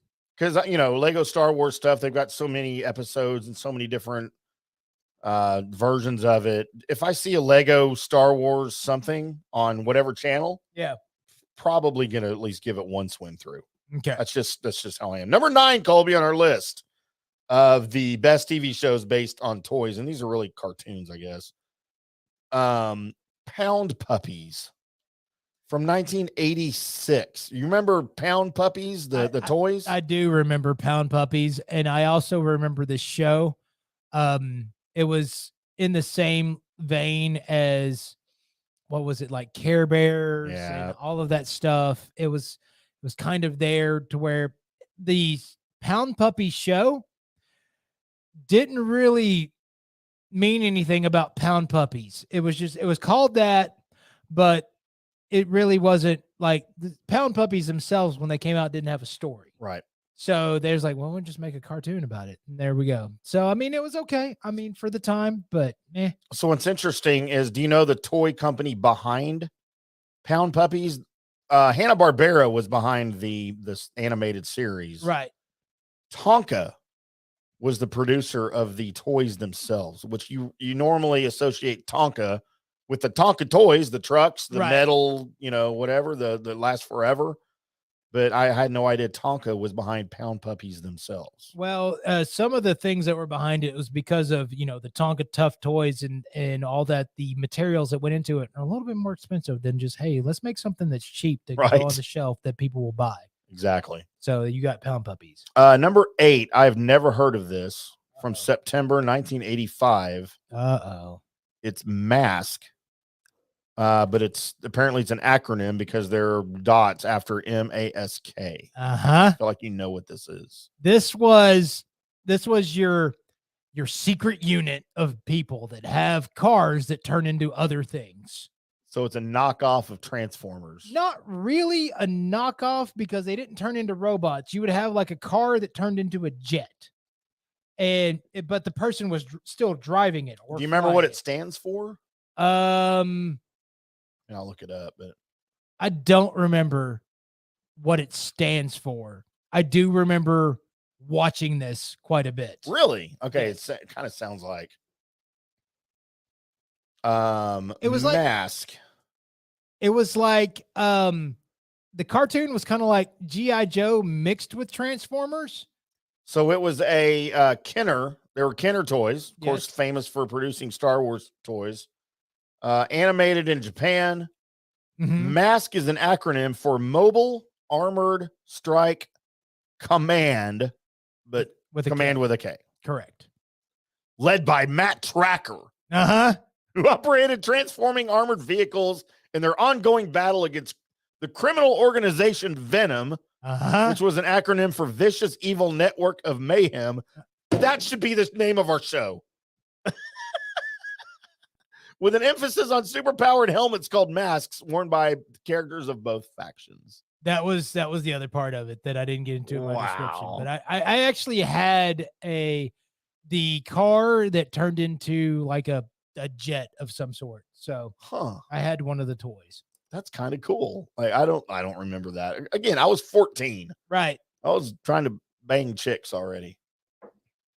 Snapping necks, cashing checks, and banging chicks. I don't know how many of those you were actually doing. I said I was trying. Okay. All right. We got to start somewhere. The roller rink on Friday nights. Colby, number 7. My Little Pony from 1984. And this theme song just went off in my head. Oh my gosh. So I didn't remember which came first, the toys or the cartoon. And according to this, it was the toys. Maybe so. I do remember you could always locate the whoever's My Little Pony doll by how it smelled. Oh, really? Yeah, because it would smell like a mixture of like flowers and baby powder. Gasoline and napalm? No, I don't think they had one. Have one of those? Like that. But Yeah, there was a couple of times to where like toys would get mingled, and then your GI Joe would end up riding somebody's My Little Pony because you couldn't find your horse or whatever. Joe would ride the My Little Pony. So- Oh my God, I love it. So I mean that would happen. But as far as the show, it's one of those shows that you knew was there and somebody was watching it, Oh my but God, that's hysterical. but it wasn't me. We're gonna blow through these because we have one hockey hawk coming on pretty soon. Number 6, Colby, She-Ra, Oh, Princess of Power from the- 1985. yes, the He-Man has to have a feminine counterpart, and that would be She was She-Ra. hot. Even as a cartoon, she was hot, right? Yeah, and every Like you're gonna agree, she was hot, cartoon hot, right? yeah. Okay, thought it was just me. Which of course takes us to number 5, It's He-Man, He-Man and the Masters of the Universe. which that's kind of underrated because those toys weren't that great. Dude, but But the cartoon was awesome. you bought plenty of those toys because of that cartoon. God, that cartoon was awesome. Number 4, Thundercats from 1985. And the remakes have all been good. Have they? Actually, they have, except for the Thundercats, whatever it was, the Go or the Ha or the whatever. That was stupid. That wasn't good. But everything else that they've done with Lion-O and Yeah. Cheetah and Panthro and Who is the chick in He-Man? Tila. yes. Gosh, she was hot. You can go watch the movie that also stars one of the people that was on Friends.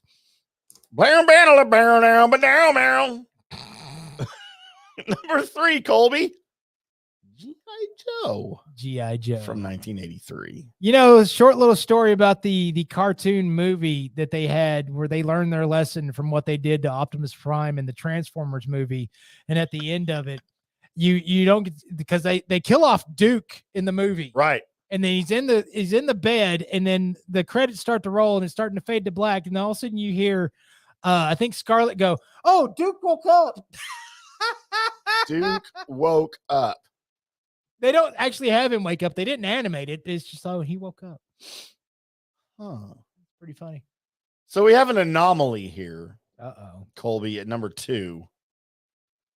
Because at number 4, we had He-Man and the Masters of the Universe. Uh-huh. Where was it? Number 5. With a premiere date of August 30th, 2002.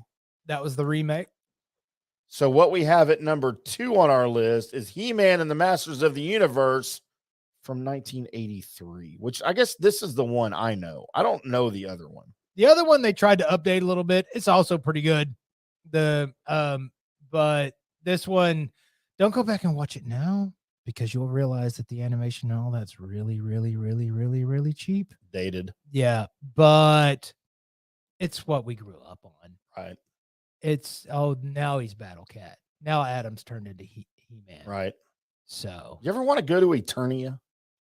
no, I really never did. Because Skeletor Because the whole place looked like it was a drab piece of crap. kind of looked like Tatooine, right? Except it was purple. Purple sand. There was a lot of purple. It's weird. So Sand is weird. I didn't know what they were fighting over. There wasn't a whole lot of trees or shrubbery. Well, or anything. wasn't Skeletor just trying to take over the universe? Yeah, because it was the masters of the universe. Right. And they were the master debaters Mm-hmm. I mean, yeah. of the universe. So wait, so that's number 2? Number 2 is the original Masters of the Universe. And Thoughts on number 1? Number 1, since they put it at number 10 and they had Transformers, but they had it as just the animated whatever, they've got to have the old school fight over the Earth and everything else. And when they first introduced Optimus Prime, Megatron, Starscream, and Bumblebee, I'm not drunk. Or Bumblebee. Uh-huh. Number 1, Colby, the Transformers from 1984. Giant alien Autobots Mm-hmm. and evil Decepticons wage war with Earth's fate at stake. That was In a world. man. That I mean, Like I was 13 when this came out. And There- dude, I was all about it. there were so many like after school snacks that were eaten to watching this, or when it was on in the mornings, whatever it was. I was locked in Transformers was the best, bar none. Yeah, I 100% agree. Although, just as on the list, the original He-Man, very, very close second. For me. It was Transformers, it was G.I. Joe, then it was He-Man, and then you can go through the long litany of the almost for me, because no, excuse me, I left out Voltron. Right. Voltron is really high Not up on. there. Let's see where that is on this list. I think Voltron was a show first before it was a toy. So it was a cartoon first. Yeah. By the way, Gem, number 14. But like, what was it? Space Rangers, Silverhawks, all of those that kind of fed into that, kind of like Thundercats, right? Or what have you. All of those were watched by me as well. So. Mr. Potato Head shows number 29. No, you know what? I never saw that. I've never heard of it before. Yeah, now we're into the 30s. This is all crap. Rubik the Amazing Cube apparently was a cartoon from 1983. At number 35. And the 2021 version of He-Man and Masters of the Universe at number 39. You know what? Not great. It's okay, but man, it takes a little bit different twisty turn. It does. All right, Colby. There is your list of the best TV shows / cartoons based on toys. One of the few times that I don't have a fit when Ranker's involved. Congratulations. But now it is time to bring in somebody that means something, as we are we're very excited for the second time in 3 weeks to bring on somebody that is way bigger than this show. That's for damn sure. Well, as we bring on Gavin Spittle to join here, the Colby Sapp IndyCarTim show, co-host of the Spits and Suds podcast, Dallas Stars podcast, the Hockey Hawk himself from 105.3 The Fan, Mr. Gavin Spittle. Hello, Gavin. Do you have us? What's up, boys? What's up, boys? Stick tap to both of you. Wow. I mean, you're on video this time. I know. Well, any chance I get to see two handsome chaps, I got to be, right? Well, they're not here, so Colby and I will have to do. That's right. But we had to have you on because we had you on a couple weeks ago before the NHL playoffs started, and we discussed at great length the Stars and their playoff run, the potential they had, the upcoming opponent, the Minnesota Wild, the head coaching duel that we have going on between DeBoer and Evison. And I did not find my Dean Evison Stars jersey because I did have one. Wow. Yeah. But I'm pretty sure it got lost in what I would like to call the great storage building fire of 1997 when I lost most of my belongings. I do, however, have my Dallas Stars Mike Modano jersey from probably 1996. That's a pretty special. Number 9 is pretty special in my heart. So even though he's affiliated now with the Wild, I had to go ahead and do it. Doesn't matter. There should be a street named after him. The fact that there isn't, that's a whole show in itself. Man, I'm right there with you a little bit. Like, I don't disagree. Maybe we should name our studio after Mike Modano. Or maybe our new studio. Because we may be moving. We had him on the Fan last week, and he's such a good dude. And, he jokes around now and everything like that. He even said, maybe an alley or a cul-de-sac or something like that would be great. Or a beer garden. The reality is when you take a step back, and let's forget about the Minnesota Wild stuff. I'm sorry to get off on this tangent, but it's just one of those things I constantly bring up on my podcast we're not talking like, hey, he's the greatest Dallas Star, which I think he is. But he's one of the greatest hockey players of all time. And not only that, he came from Minnesota and along with other players was an ambassador for the sport. And I get frustrated, like if he posts pictures with the Minnesota Wild, or his kids at a Wild game, people are like, you traitor. And I'm like, this makes no sense. Like, he wanted to work for the Dallas Stars. They couldn't work out an agreement for whatever reason. So he went to work for his friend Bill Guerin. Why are we chastising him? It makes no sense. We should be celebrating him. To the point where people are like, his banner should be replaced with Jason Robertson. And I just, it's so frustrating. First of all, Robertson wears Carbonneau's number. Yeah, there you go. I mean, it's just, I think we should celebrate him regardless for what he did with the sport. He didn't want to leave, but Tom Hicks was bankrupt and they said, we're getting rid of you. So he went to the Detroit Red Wings. So like, I just, sorry. Frustrating. No, don't apologize. And you know what? I have a Mike Modano story, personal experience. And it was before I got to know him as a broadcaster. When they first moved, it was the season they had moved to Dallas. So probably the summer of 93, 94. I was hanging out in Las Colinas and they hadn't even played a game yet as the Dallas Stars. Excuse me. And I'm at a gas station. I'm at the Mobile that's at like 114 in Las Colinas Boulevard. I'm pumping gas. This like 1992 BMW 850i pulls up right across from me. Michigan plates that says 9. N-I-N-E. And of course, I'd already started following the North Stars as soon as they announced that they were moving to Dallas. Of course, I was already a hockey fan. I knew who Mike Modano was, clearly. And I'm like, holy crap, this might be Mike Modano. Sure enough, he gets out of the car, starts pumping gas. He's 5 feet away from me face to face. And I had to say something. So I said, Mr. Modano, man, I couldn't be happier that you guys are in Dallas, that you're bringing NHL hockey to Dallas, and you're going to go down one day as one of the legendary athletes from the DFW area. And I'm so excited for what you guys are bringing. And he looked at me, he goes, and he kind of grinned, he laughed. He goes, you are the first person that has recognized me and said anything to me in the 6 months that I've been in Dallas. Wow. And I said, well, you're freaking Mike Modano. Of course, man. I'm very happy. And I told him that story after I got to know him when I was at the ticket a little bit later. And, he was like, I remember that. And it was so cool. But, dude, could not be a nicer guy. Even through his time in Dallas, could not be a nicer guy. No, that's badass. Great guy. I will stop ribbing Timm for wearing his Mike Modano jersey because he's now with the Wild and that's who we're playing. I've already done that. So I feel personally chastised by that and I will stop now.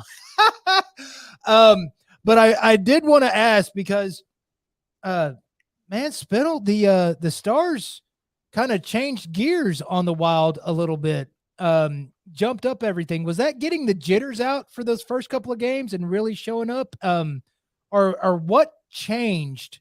Did something change with the Wild? Because the game flow, everything, and kind of how the game's being called is changing over these past 2 games. Well, first, let me say I missed that hey Spittle in the hallway. So it was either that or Boss Man. I mean, don't get me wrong. I'm so happy what you're doing, but we all miss you. So I will say this. So a couple things have changed. That's a really interesting question, Colby. One of the things that changed was in the last few games, if you notice, we talk about Tyler Seguin and his advancement and really stepping up. Well, one of the things is that he's getting in front of Gustafsson. The first couple of, the first game, I think Gustafsson was getting a lot of clear looks. And it's similar to a pitcher throwing constant 100-mile-per-hour fastballs. Eventually, the hitters are going to catch up. Right. Well, if you give the goalie clear looks, the most of the time they're going to make the saves, especially the top tier goalies. And Gustafsson has proven over the year that he's a terrific goalie. So I think the last couple of games, they've been able to screen Gustafsson and create some havoc in front of the net. The other thing is they're making the Minnesota Wild pay to be in the penalty box. If they didn't do that, then I think stylistically the Wild would have the advantage. But, they're taking advantage and that's what you need to do. And that's the best way to calm down the physicality. I'll also say this, I said this on the Fan last night with the Get Right. I think people misinterpret playing dirty for playing physical. I mean, the Stars team that won the Stanley Cup was a very physical team, but they also had scores kind of similar to what the Minnesota Wild are right now, except the Dallas Stars that won the Cup had a lot of depth. There are different styles of hockey, and there's nothing wrong with the physical style of hockey. So I think it's like, how do you oppose that? And one of the things the Stars have also been able to do is stretch the ice. I think this series really turned when Ottinger stole that game in Minnesota. And I think that gave them a lot of momentum. They had to win that game. And honestly, guys, for basically the first half of that game, Minnesota was controlling that game. But because of Jake Ottinger, I mean, Jake Ottinger kept it 0-0 until, that Foligno first penalty behind the net, interference, which to me is a questionable call. And the Stars went on the power play. And we've seen in this series, the team that scores the first goal inevitably, wins. And that happens in most hockey games because, then the other team is forced to change their style. So I think that's a long-winded answer to say those are my perceptions, of what has happened. And I think the Stars have adapted since the Pavelski injury. And it's good to see that he possibly will return on Friday. So, it's momentum. And to be honest, guys, I wouldn't be surprised if the Stars close it out. And I wouldn't be surprised if we see a Game 7 here on Sunday. So that was going to be my next question for you, the update on Pavelski.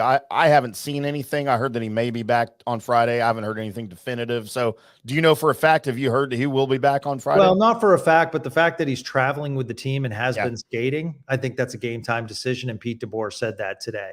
But, when you deal with concussions and the fact that you're getting on a plane, I think that's a really good sign. So, game time decision. And to me, it's like, if you want to sit him out for the rest of the series, go for it. I care about Joe Pavelski's long-term health more than a series. At the same time, if he says he's ready to go and he's feeling good, then I think he's going to be a go. So I think it probably will lean on the, unless he feels something, I think he might be a go in this series. Watching some of the other hockey playoffs that's going on and realizing that the other night when they put out the donut and there was no biscuits left into the basket for the on the Star side of everything, and that being the first shutout of this NHL playoffs, it feels like that, and the season has been a more of an offensive season than we've seen here, or I've noticed in a little bit. Is there something changed with how the playoffs? Because normally when the playoffs get in, it's lower scoring. It's a little bit more of a fight, but you see a little bit more of a talent disadvantage when you're in the opening round of the playoffs. Is it strange that the first shutout happened this late into the first round? It is a bit strange. One thing I'll say is analytics, and this game has changed now, and it's a faster game, and everyone on the ice has to be good at hockey. And that's their primary reason for being there. For everyone that knocks Ryan Reeves, I will say, he has more goals than Luke Glendening. Okay, right. That's the reality is that Ryan Reeves is not one of the more penalized guys in the league, and he has 15 points last year for fourth line players, pretty good. But he needs to play the game. So everyone on the bench has to play the game. I will say also that it seems to be, if you're spending money under the salary cap restraints, it's similar to a running back now in football, where you need two, meaning you need two goalies, and you're no longer having the Dominik Hasek play 70 out of 80 games. Now you're looking at, basically maybe 60-40. And the road trips are longer and the back-to-back. So I think that's certainly changed. Goalies now we're seeing goalies, I would say forwards are the premium, and quarterback defensemen are also a premium, and, paying of the goalies, while some do get paid similar to a running back, I think GMs are realizing like, hey, we got to put more into the offensive side of things. It's kind of like shut down D-men. You don't see many left in the league. So basically what you're telling me is we're playing a lot more goonless hockey right now than we have. Yeah. In fact, that word is we just don't see that anymore. I mean, sure, we see fights and we see big players and stuff like that, but I don't see many people in this league that can't play. Brent Severin would have no place on this roster today. We love Sevy. We love Sevy. I will say, like, I'm old school in many ways. And I think one of the things that needs to be addressed with the Stars in the offseason, which might be tough because they're all under contract, but I would like to see a bigger defenseman enter the fray. And what I mean by bigger is kind of like bigger on the ice, a little more physicality. The Stars have done a nice job this series as far as getting out of their zone. However, I mean, it's tough to win those puck battles. So, I mean, I think that's one of the things. They're just so small on the back line. So with that shutout being put out there, and then of course what it feels like right now, the series saving play also put out there. You feel like maybe in between the pipes that there's been some confidence built here with Ottinger on this team, because I know he's a great goalie, but when the playoffs start, there's got to be so many butterflies, so much jitters. And then as you watch this series kind of go, you've seen more flashes, and then again, the shutout put out there. Is it something that could be built upon for series to come if they make it past the Minnesota Wild? Yeah, I think it started with the Calgary series last year, and that Game 7 where he truly showed that he is an elite goaltender, and then it carried over with the season. I mean, Jake Ottinger's statistics this year are better than his career statistics. Wow. So he's proven at every level, whether it's Boston University, the Texas Stars, and now the Dallas Stars, that he's an elite goaltender. And I was genuinely surprised that they didn't see that and signed Anton Hudobin, because I thought Ottinger could at least start the year as the backup.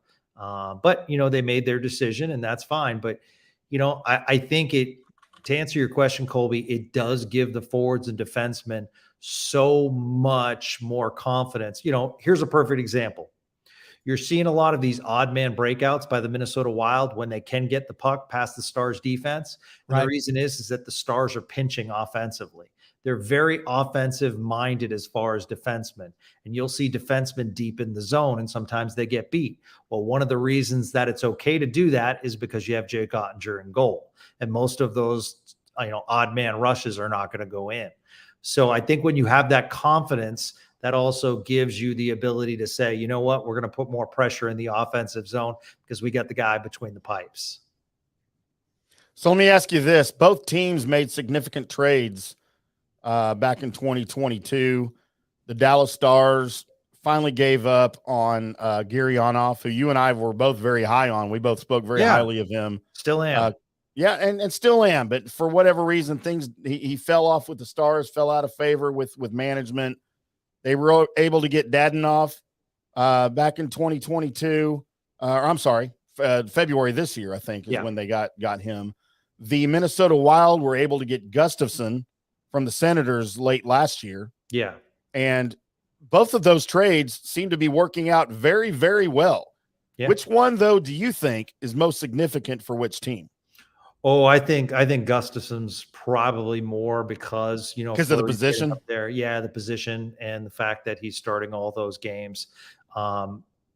I give tons of credit to Jim Nill and the coaching and the scouting as far as, when you look at Dadonov, he was, playing under Pete DeBoer in several places, so they know each other very well. I mean, his confidence right now, and it's just like it's seamless on that Ben and Johnston line. So terrific job by Jim Nill. So I would say Gustafsson, just because of the position and because he's playing so much and he's part of the Wild future. However, I will say it'll be interesting if the Stars can find some cap room to sign Dadonov, because I think he's a perfect fit on that third line.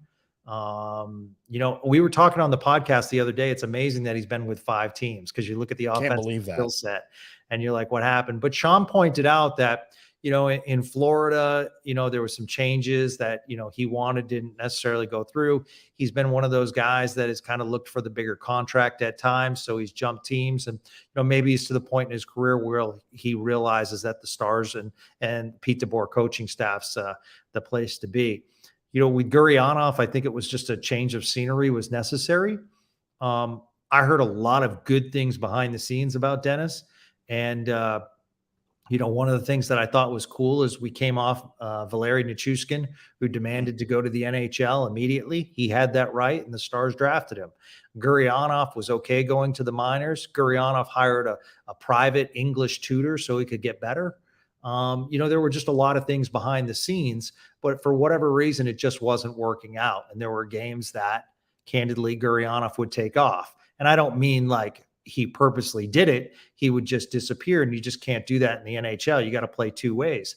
So I think in Montreal under Martin St. Louis, we saw, his goal scoring ability come to life, and he's got 1 year left because he's a restricted free agent. And, I think the Canadians might have a good one on their hand. He can be a 20 goal scorer. So, but at the time it wasn't working out here in Dallas. And, already that trade has paid massive dividends. Yeah. And I'll be a fan of Gurianov for the rest of his career.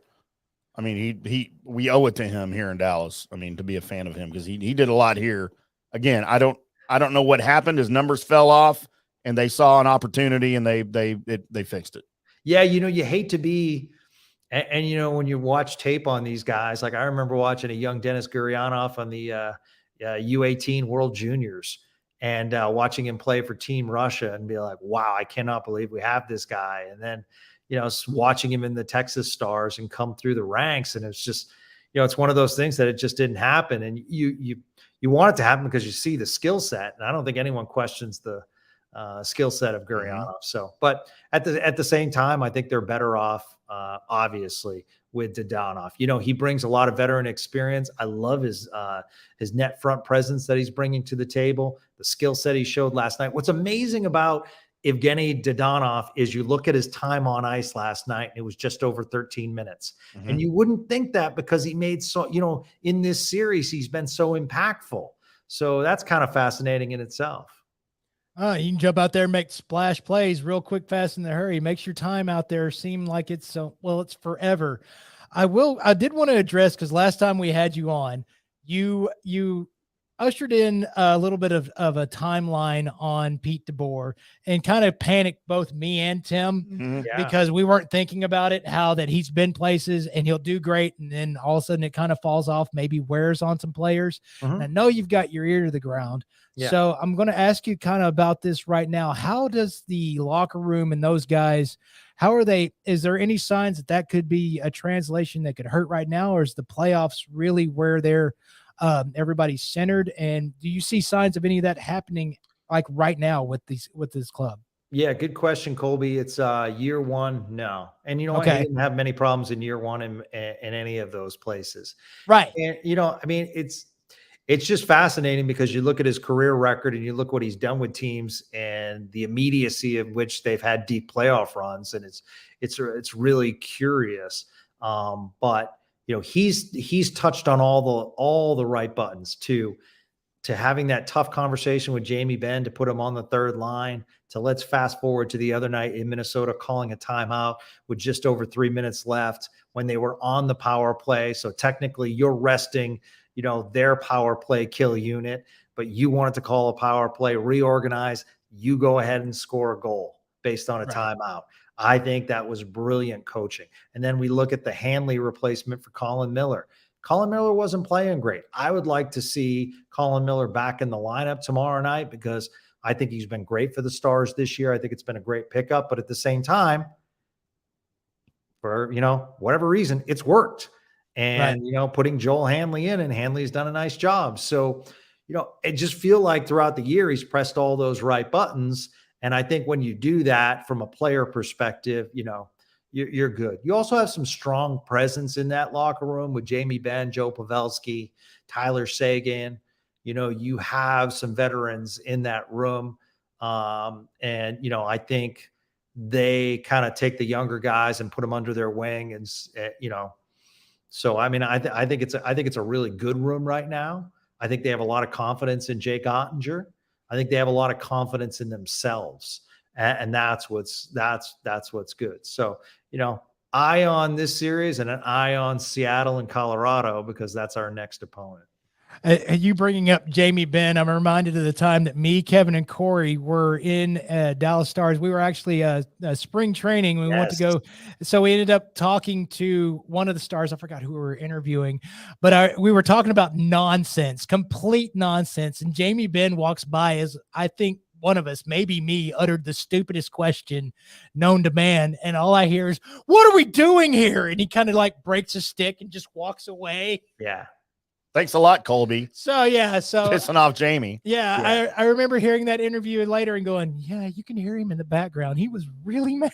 Yeah, it was with Patrick Sharp. Yes, correct. Oh, Yeah, Patrick Sharp. I not only remember that, Tim, that goes down as one of my favorite nights ever.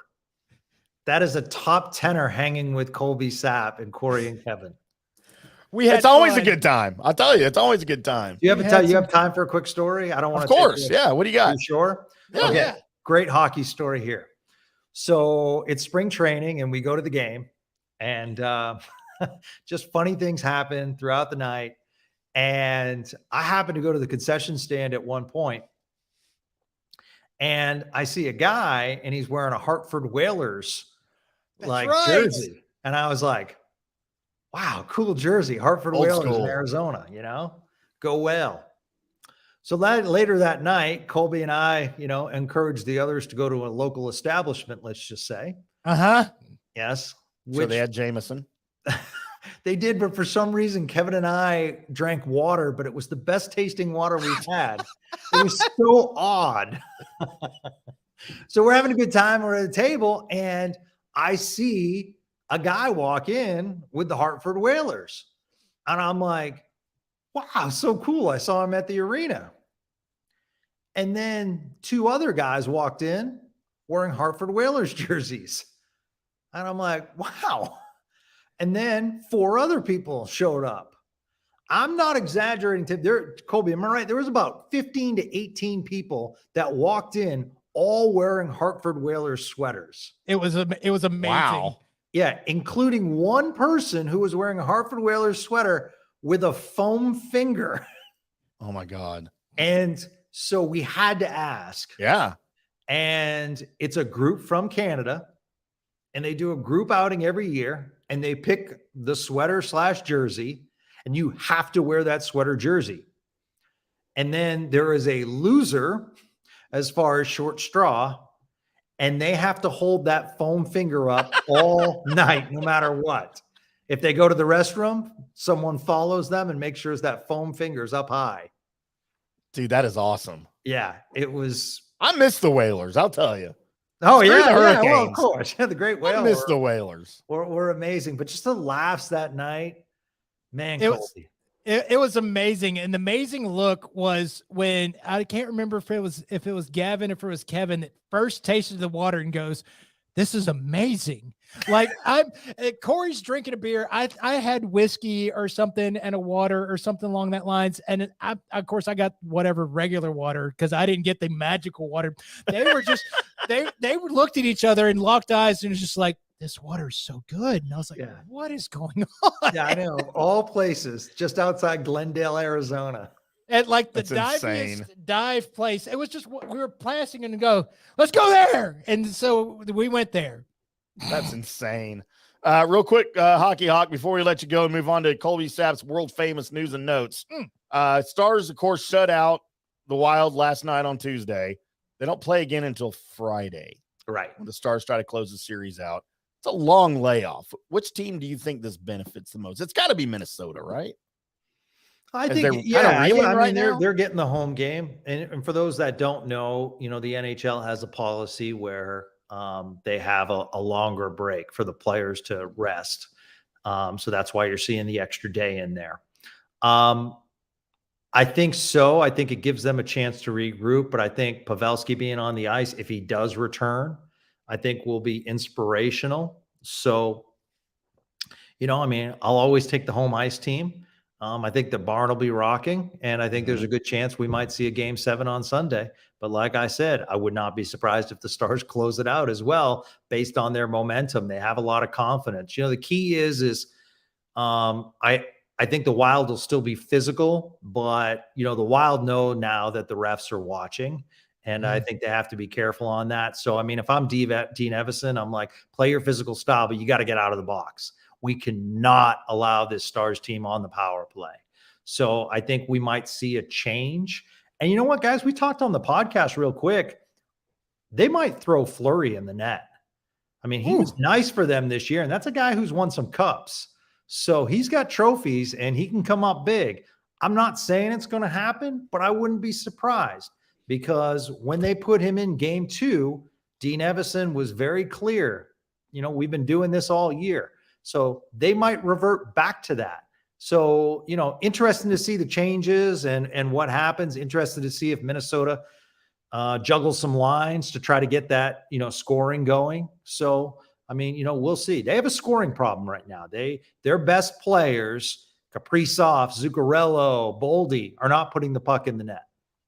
Yeah, and I'm calling it right now. If Marc-Andre Fleury is in net for Friday night's game in Minnesota, it's a 5-1 Stars victory with one empty net goal. I'm calling it right now, especially if Pavelski's back. They're not going to mess around.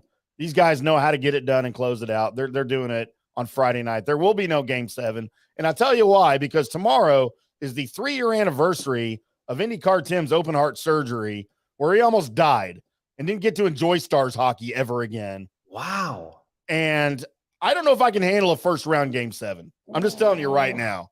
Okay. So I'm calling them for them to close it out in 6. I can't handle a Game 7 right now. All right. So if Game 6 goes any way that Gavin's talking about, then I'll be looking for a new co-host come the Game 7. But I you know what? We could do it. We could sure do it. I was listening to the fan on the way in and heard the general talking about what he thought was going to happen. And he's right there with you, Tim. Yeah. He thinks that Friday will end the series. So, well, maybe I need to go back on that then if Gavin. Well, we've got Gavin versus Gavin situation going here, so I don't know. But constantly listening to Gavin Spittle is the hockey hawk. Gavin Dawson is the soccer hawk. Right. I don't care about that. He's just the general hawk. He's the right? general hawk. He's the popular one. That's what I always say. And I love coming on your show. And one time someone complained at the radio station and they said, "And what's your name?" And I said, "Gavin." They're like, "Oh, so sorry, General. So sorry." And I just paused and I said, "Salute." Yeah. See me, bear me, NA. Yeah, exactly. So if someone complains, I try to act like Gavin Dawson. That's probably a good policy. That's, you know what? I may take that policy on as my life. Anybody's complaining to me about anything, I just start trying to talk with the same speech pattern as General and see what happens. I pretended I was Colby Sapp once. And I got punched in the stomach. You know, so that's what kind of happens. That's the way we do. All right, there he is, the hockey hawk, Gavin Spittle from 105.3 The Fan. Also, the co-host of the Spits and Suds podcast. Go find it on the Odyssey app or your favorite podcast app, wherever you get your podcasts. Spittle, we can't thank you enough. And if the Stars, when the Stars advance. I was about to say, you calling it over to there. Face, going back? To face Colorado, the way I see it happening, we'll have you back on. We'd love to have you in studio if your schedule can ever arrange it.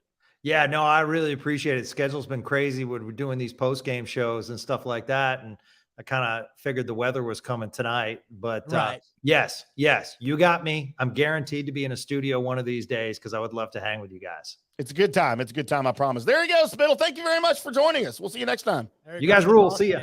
The boss man. Mm-hmm. Does it get any better than that, Colby Sapp? Well, you know what? It doesn't really get any better than that. Going back to story time, and there's good God. That was a fun trip.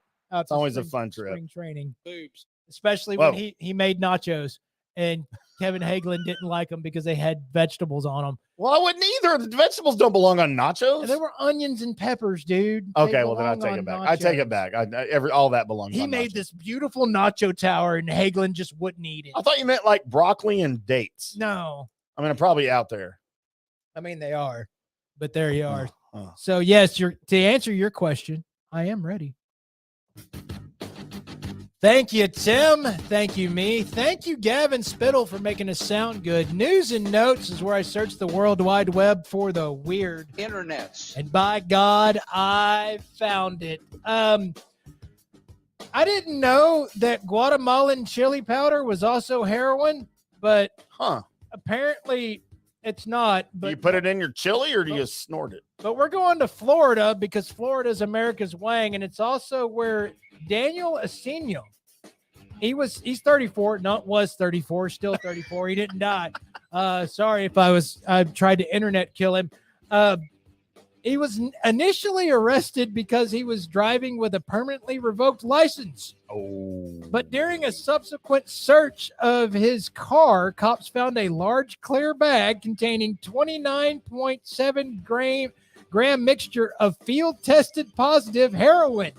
Jeez. After being read his Miranda rights, he stated that his family sent it to him from Guatemala, and he thought it was chili powder. That's some good chili right there. I'm glad if he actually thought that it was Guatemalan chili powder. I'm glad that he didn't go home and try and make anything with it. Are they the same color even? I don't know what Guatemalan chili powder. I thought you were the looks like. expert. I mean, I thought it would just look like chili powder. Which is what color? Like brownish red, right? Like brownish red. All right. But heroin is not. Not normally. From my experience. Yeah, well, you shouldn't have any experience in that. I mean, on TV. Open heart surgery. I used to watch Miami Vice. There you go. So the bag of heroin that he thought was Guatemalan chili powder is the reason why he's going to jail. Because that's a lot of heroin. They don't just let that get by. No, you can't just call it, hey, I just thought that was booger sugar. I didn't, wow. So chili powder was really good. So going to more, got caught with drugs as Cameron Ernest Bell, 62 years old of Williamsport, Pennsylvania, allegedly stopped at an intersection of Elmer Street and Hawthorne Avenue on April 12th in front of some police officers. He stopped at the intersection, even though the intersection, it doesn't have a stop sign. He just stopped. He stopped for no apparent reason. I mean, people that do that are drunk. Yes. Or high. Or on chili powder. Yeah. So it's a little bit local thing, so they knew he had a suspended license, so they're like, all right, hey dude, you stopped at that stop sign an awful long time, because he was actually there for about 4 minutes as they watched. Oh geez, it's a long time to be at a stop sign that doesn't have a stop sign. That's more than a level of Angry Birds. So yes, I pulled over because I had to watch TikTok for a little bit, but I got better. So he did show signs. He showed signs of sobriety. Who's drunk here? Yes. Of impairment during his sobriety test. Magic water. Magic water at that one dive. That was a strip club, by the way. We didn't say that with Spittle here, did we? No, we didn't. And he said that he talked y'all into going. Well, I was like, let's go to, he wanted to go somewhere. I think I'm the one that was like a group of guys in a car. Let's go to strip club. Because we passed one. I'm like, okay. In Arizona. Yeah, they do. So again, this guy is 62 years old, and what they found on him after him, showing signs of impairment during the sobriety test was he had a half an ounce of meth in his sock and a bag of crack. They found a crack pipe in one of his pants pockets. It happens. Here's the thing. Where do you keep your crack pipe? You know what? I don't. Okay. I don't have any meth in my sock, but dude's 62 years old and has a crack pipe and some meth on him. You know that saying that crack kills? Well, not fast enough. Dude's 62 years old. It's been there since he was 13. Driving impaired and meth and crack. Man, dude. Wow. That just means that the drinkers and stuff like that are old that feel like that might end up ending them. It may not, because, crack and meth hadn't done anything to this 62-year-old. I want whatever Willie Nelson is having. Right. Well, it's a lot of marijuana. It's a lot of marijuana. So in Florida, we had an alligator solve a crime. Detective Alligator. It's a new cartoon show. It could be. Well, a Florida toddler was found dead in the jaws of an alligator last month. The child was drowned by his father. If the alligator hadn't scooped up the body and brought it ashore, no one would have known. Colby. So the alligator didn't put marks or anything on the child, just wanted it out of its area. Like, and he wanted to make sure people knew he didn't do it. Yeah. Wow, alligators are smart. So the Sorry that I eat them. no, the police found it. Of course, they thought the alligator had done something. So, the alligator was tagged and tranked, and they were about to do something with the alligator when people were like, there's no alligator teeth marks on it that actually Holy caused any kind of death or anything to this body. Did they say what they determined the cause of death was? Yeah, the father drowned. Just drowned. So drowning. The Okay. father drowned. I don't know if the there's like kid. strangulation marks or anything. The marks around the neck and stuff of being held underwater was, they found out that the dad had done it through what they found in the autopsy, which, by the way, congratulations to the new science that they have that even though the kid was drowned in water, it should have been washed away. They were able to find enough physical evidence to say, no, the dad did it. Damn. So CSI Miami. So Detective Alligator coming to a station near you. So it should be a Saturday morning cartoon show. Right. Let's go to Sapporo, which this is Nicaragua. part of Japan. Close. Well, gave it away because it's called Sapporo, and that's also one of their popular beers. Oh, all right. I didn't know. Yeah. I don't drink beer, Colby. So they arrested. By the way, you should try Sapporo. Arrested an unemployed 26-year-old man Monday night because he was running around with brandishing a sword in an underground walkway. When people would walk up to him, he'd be like, "Hey, I'm going to kill you." Basically what he was saying. Huh. Sounds like my high school reunion. They were able to subdue the man and no one was injured. But if you're this is actually an underground passage. You're in an underground passage walking around in Japan, which I don't know if I'd ever find myself in an underground passage, let alone be in Japan. Anywhere. Right. But if I was in that underground passage and somebody brandished a sword and said, "Come on, I'll kill you," I think I don't want to be in the underground passage anymore. No, I might have to retaliate. Needless to say, under their their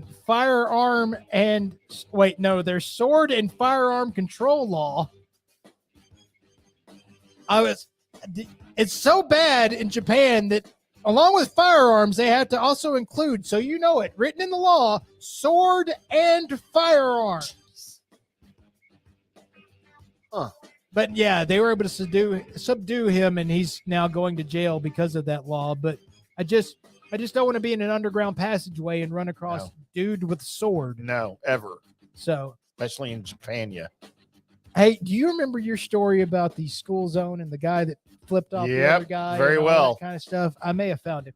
Uh-oh. He made his way to Georgia. Oh, God. And news and notes. And in news and notes as 55-year-old Roger O'Neill Barrett. He was arrested and charged with disruption and interference of an operation of public schools. Here's what happened. So Roger and his wife were driving along next to a school bus when one of the kids in the school bus stuck his hand out the window and issued the middle finger towards Roger and his wife. Roger. Which pissed Roger off. Yeah. Pissed Roger off so much that instead of doing what any other normal human being would do in this instance, which is, that kid flipped me off? Oh, well, here's a finger for you, kid. And then just keep driving? No. Never ends well. No.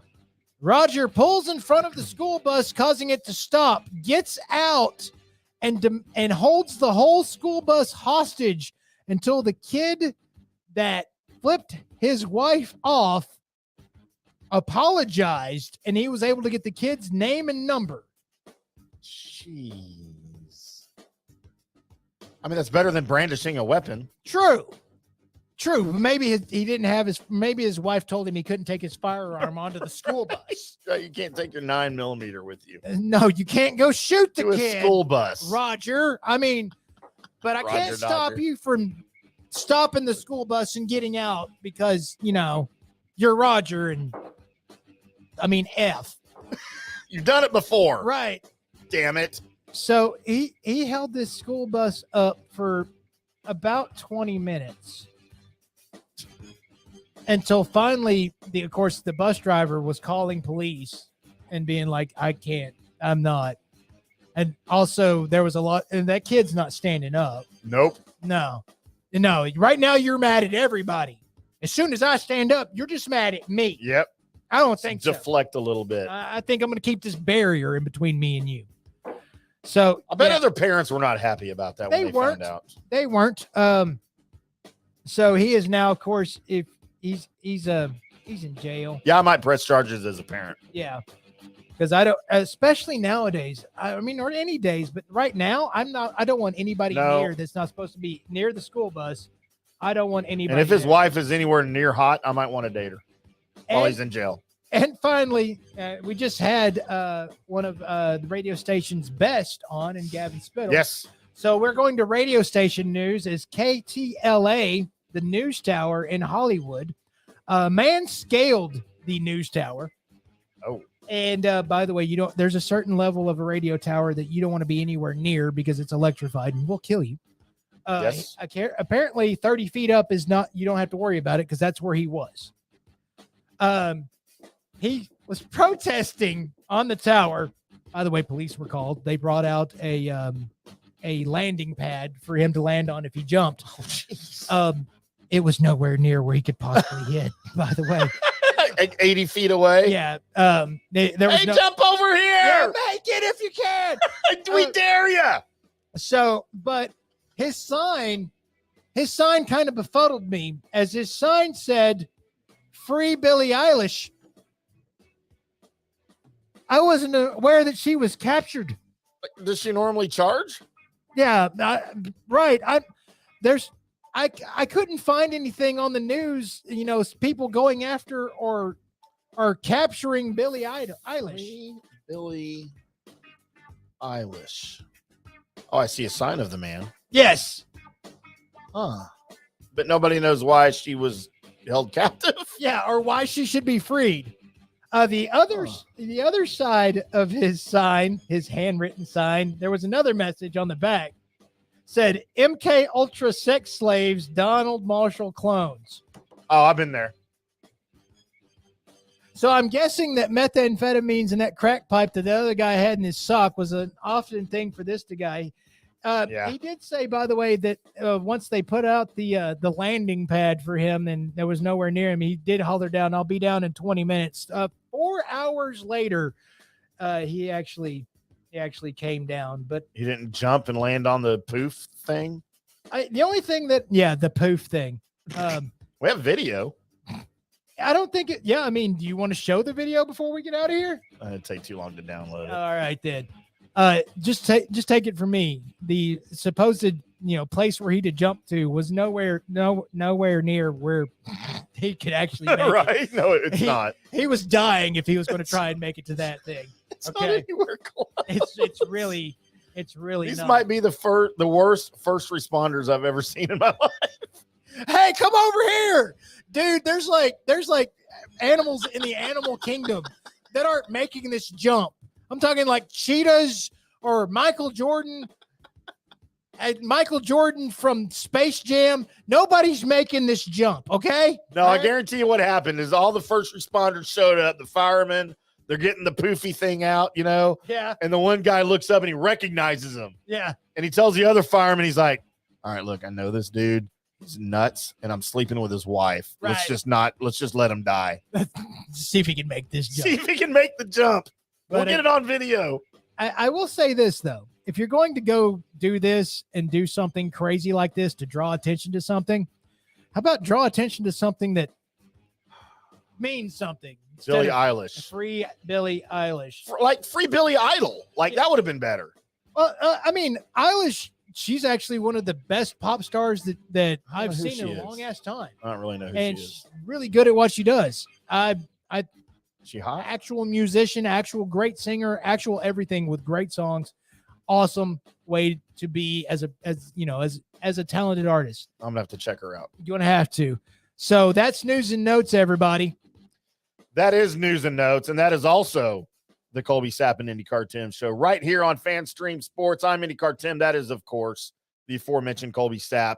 We will be back on Monday with another Colby Sapp and IndyCarTim show right here on FanStream Sports. Until then, boys and girls, we'll see you.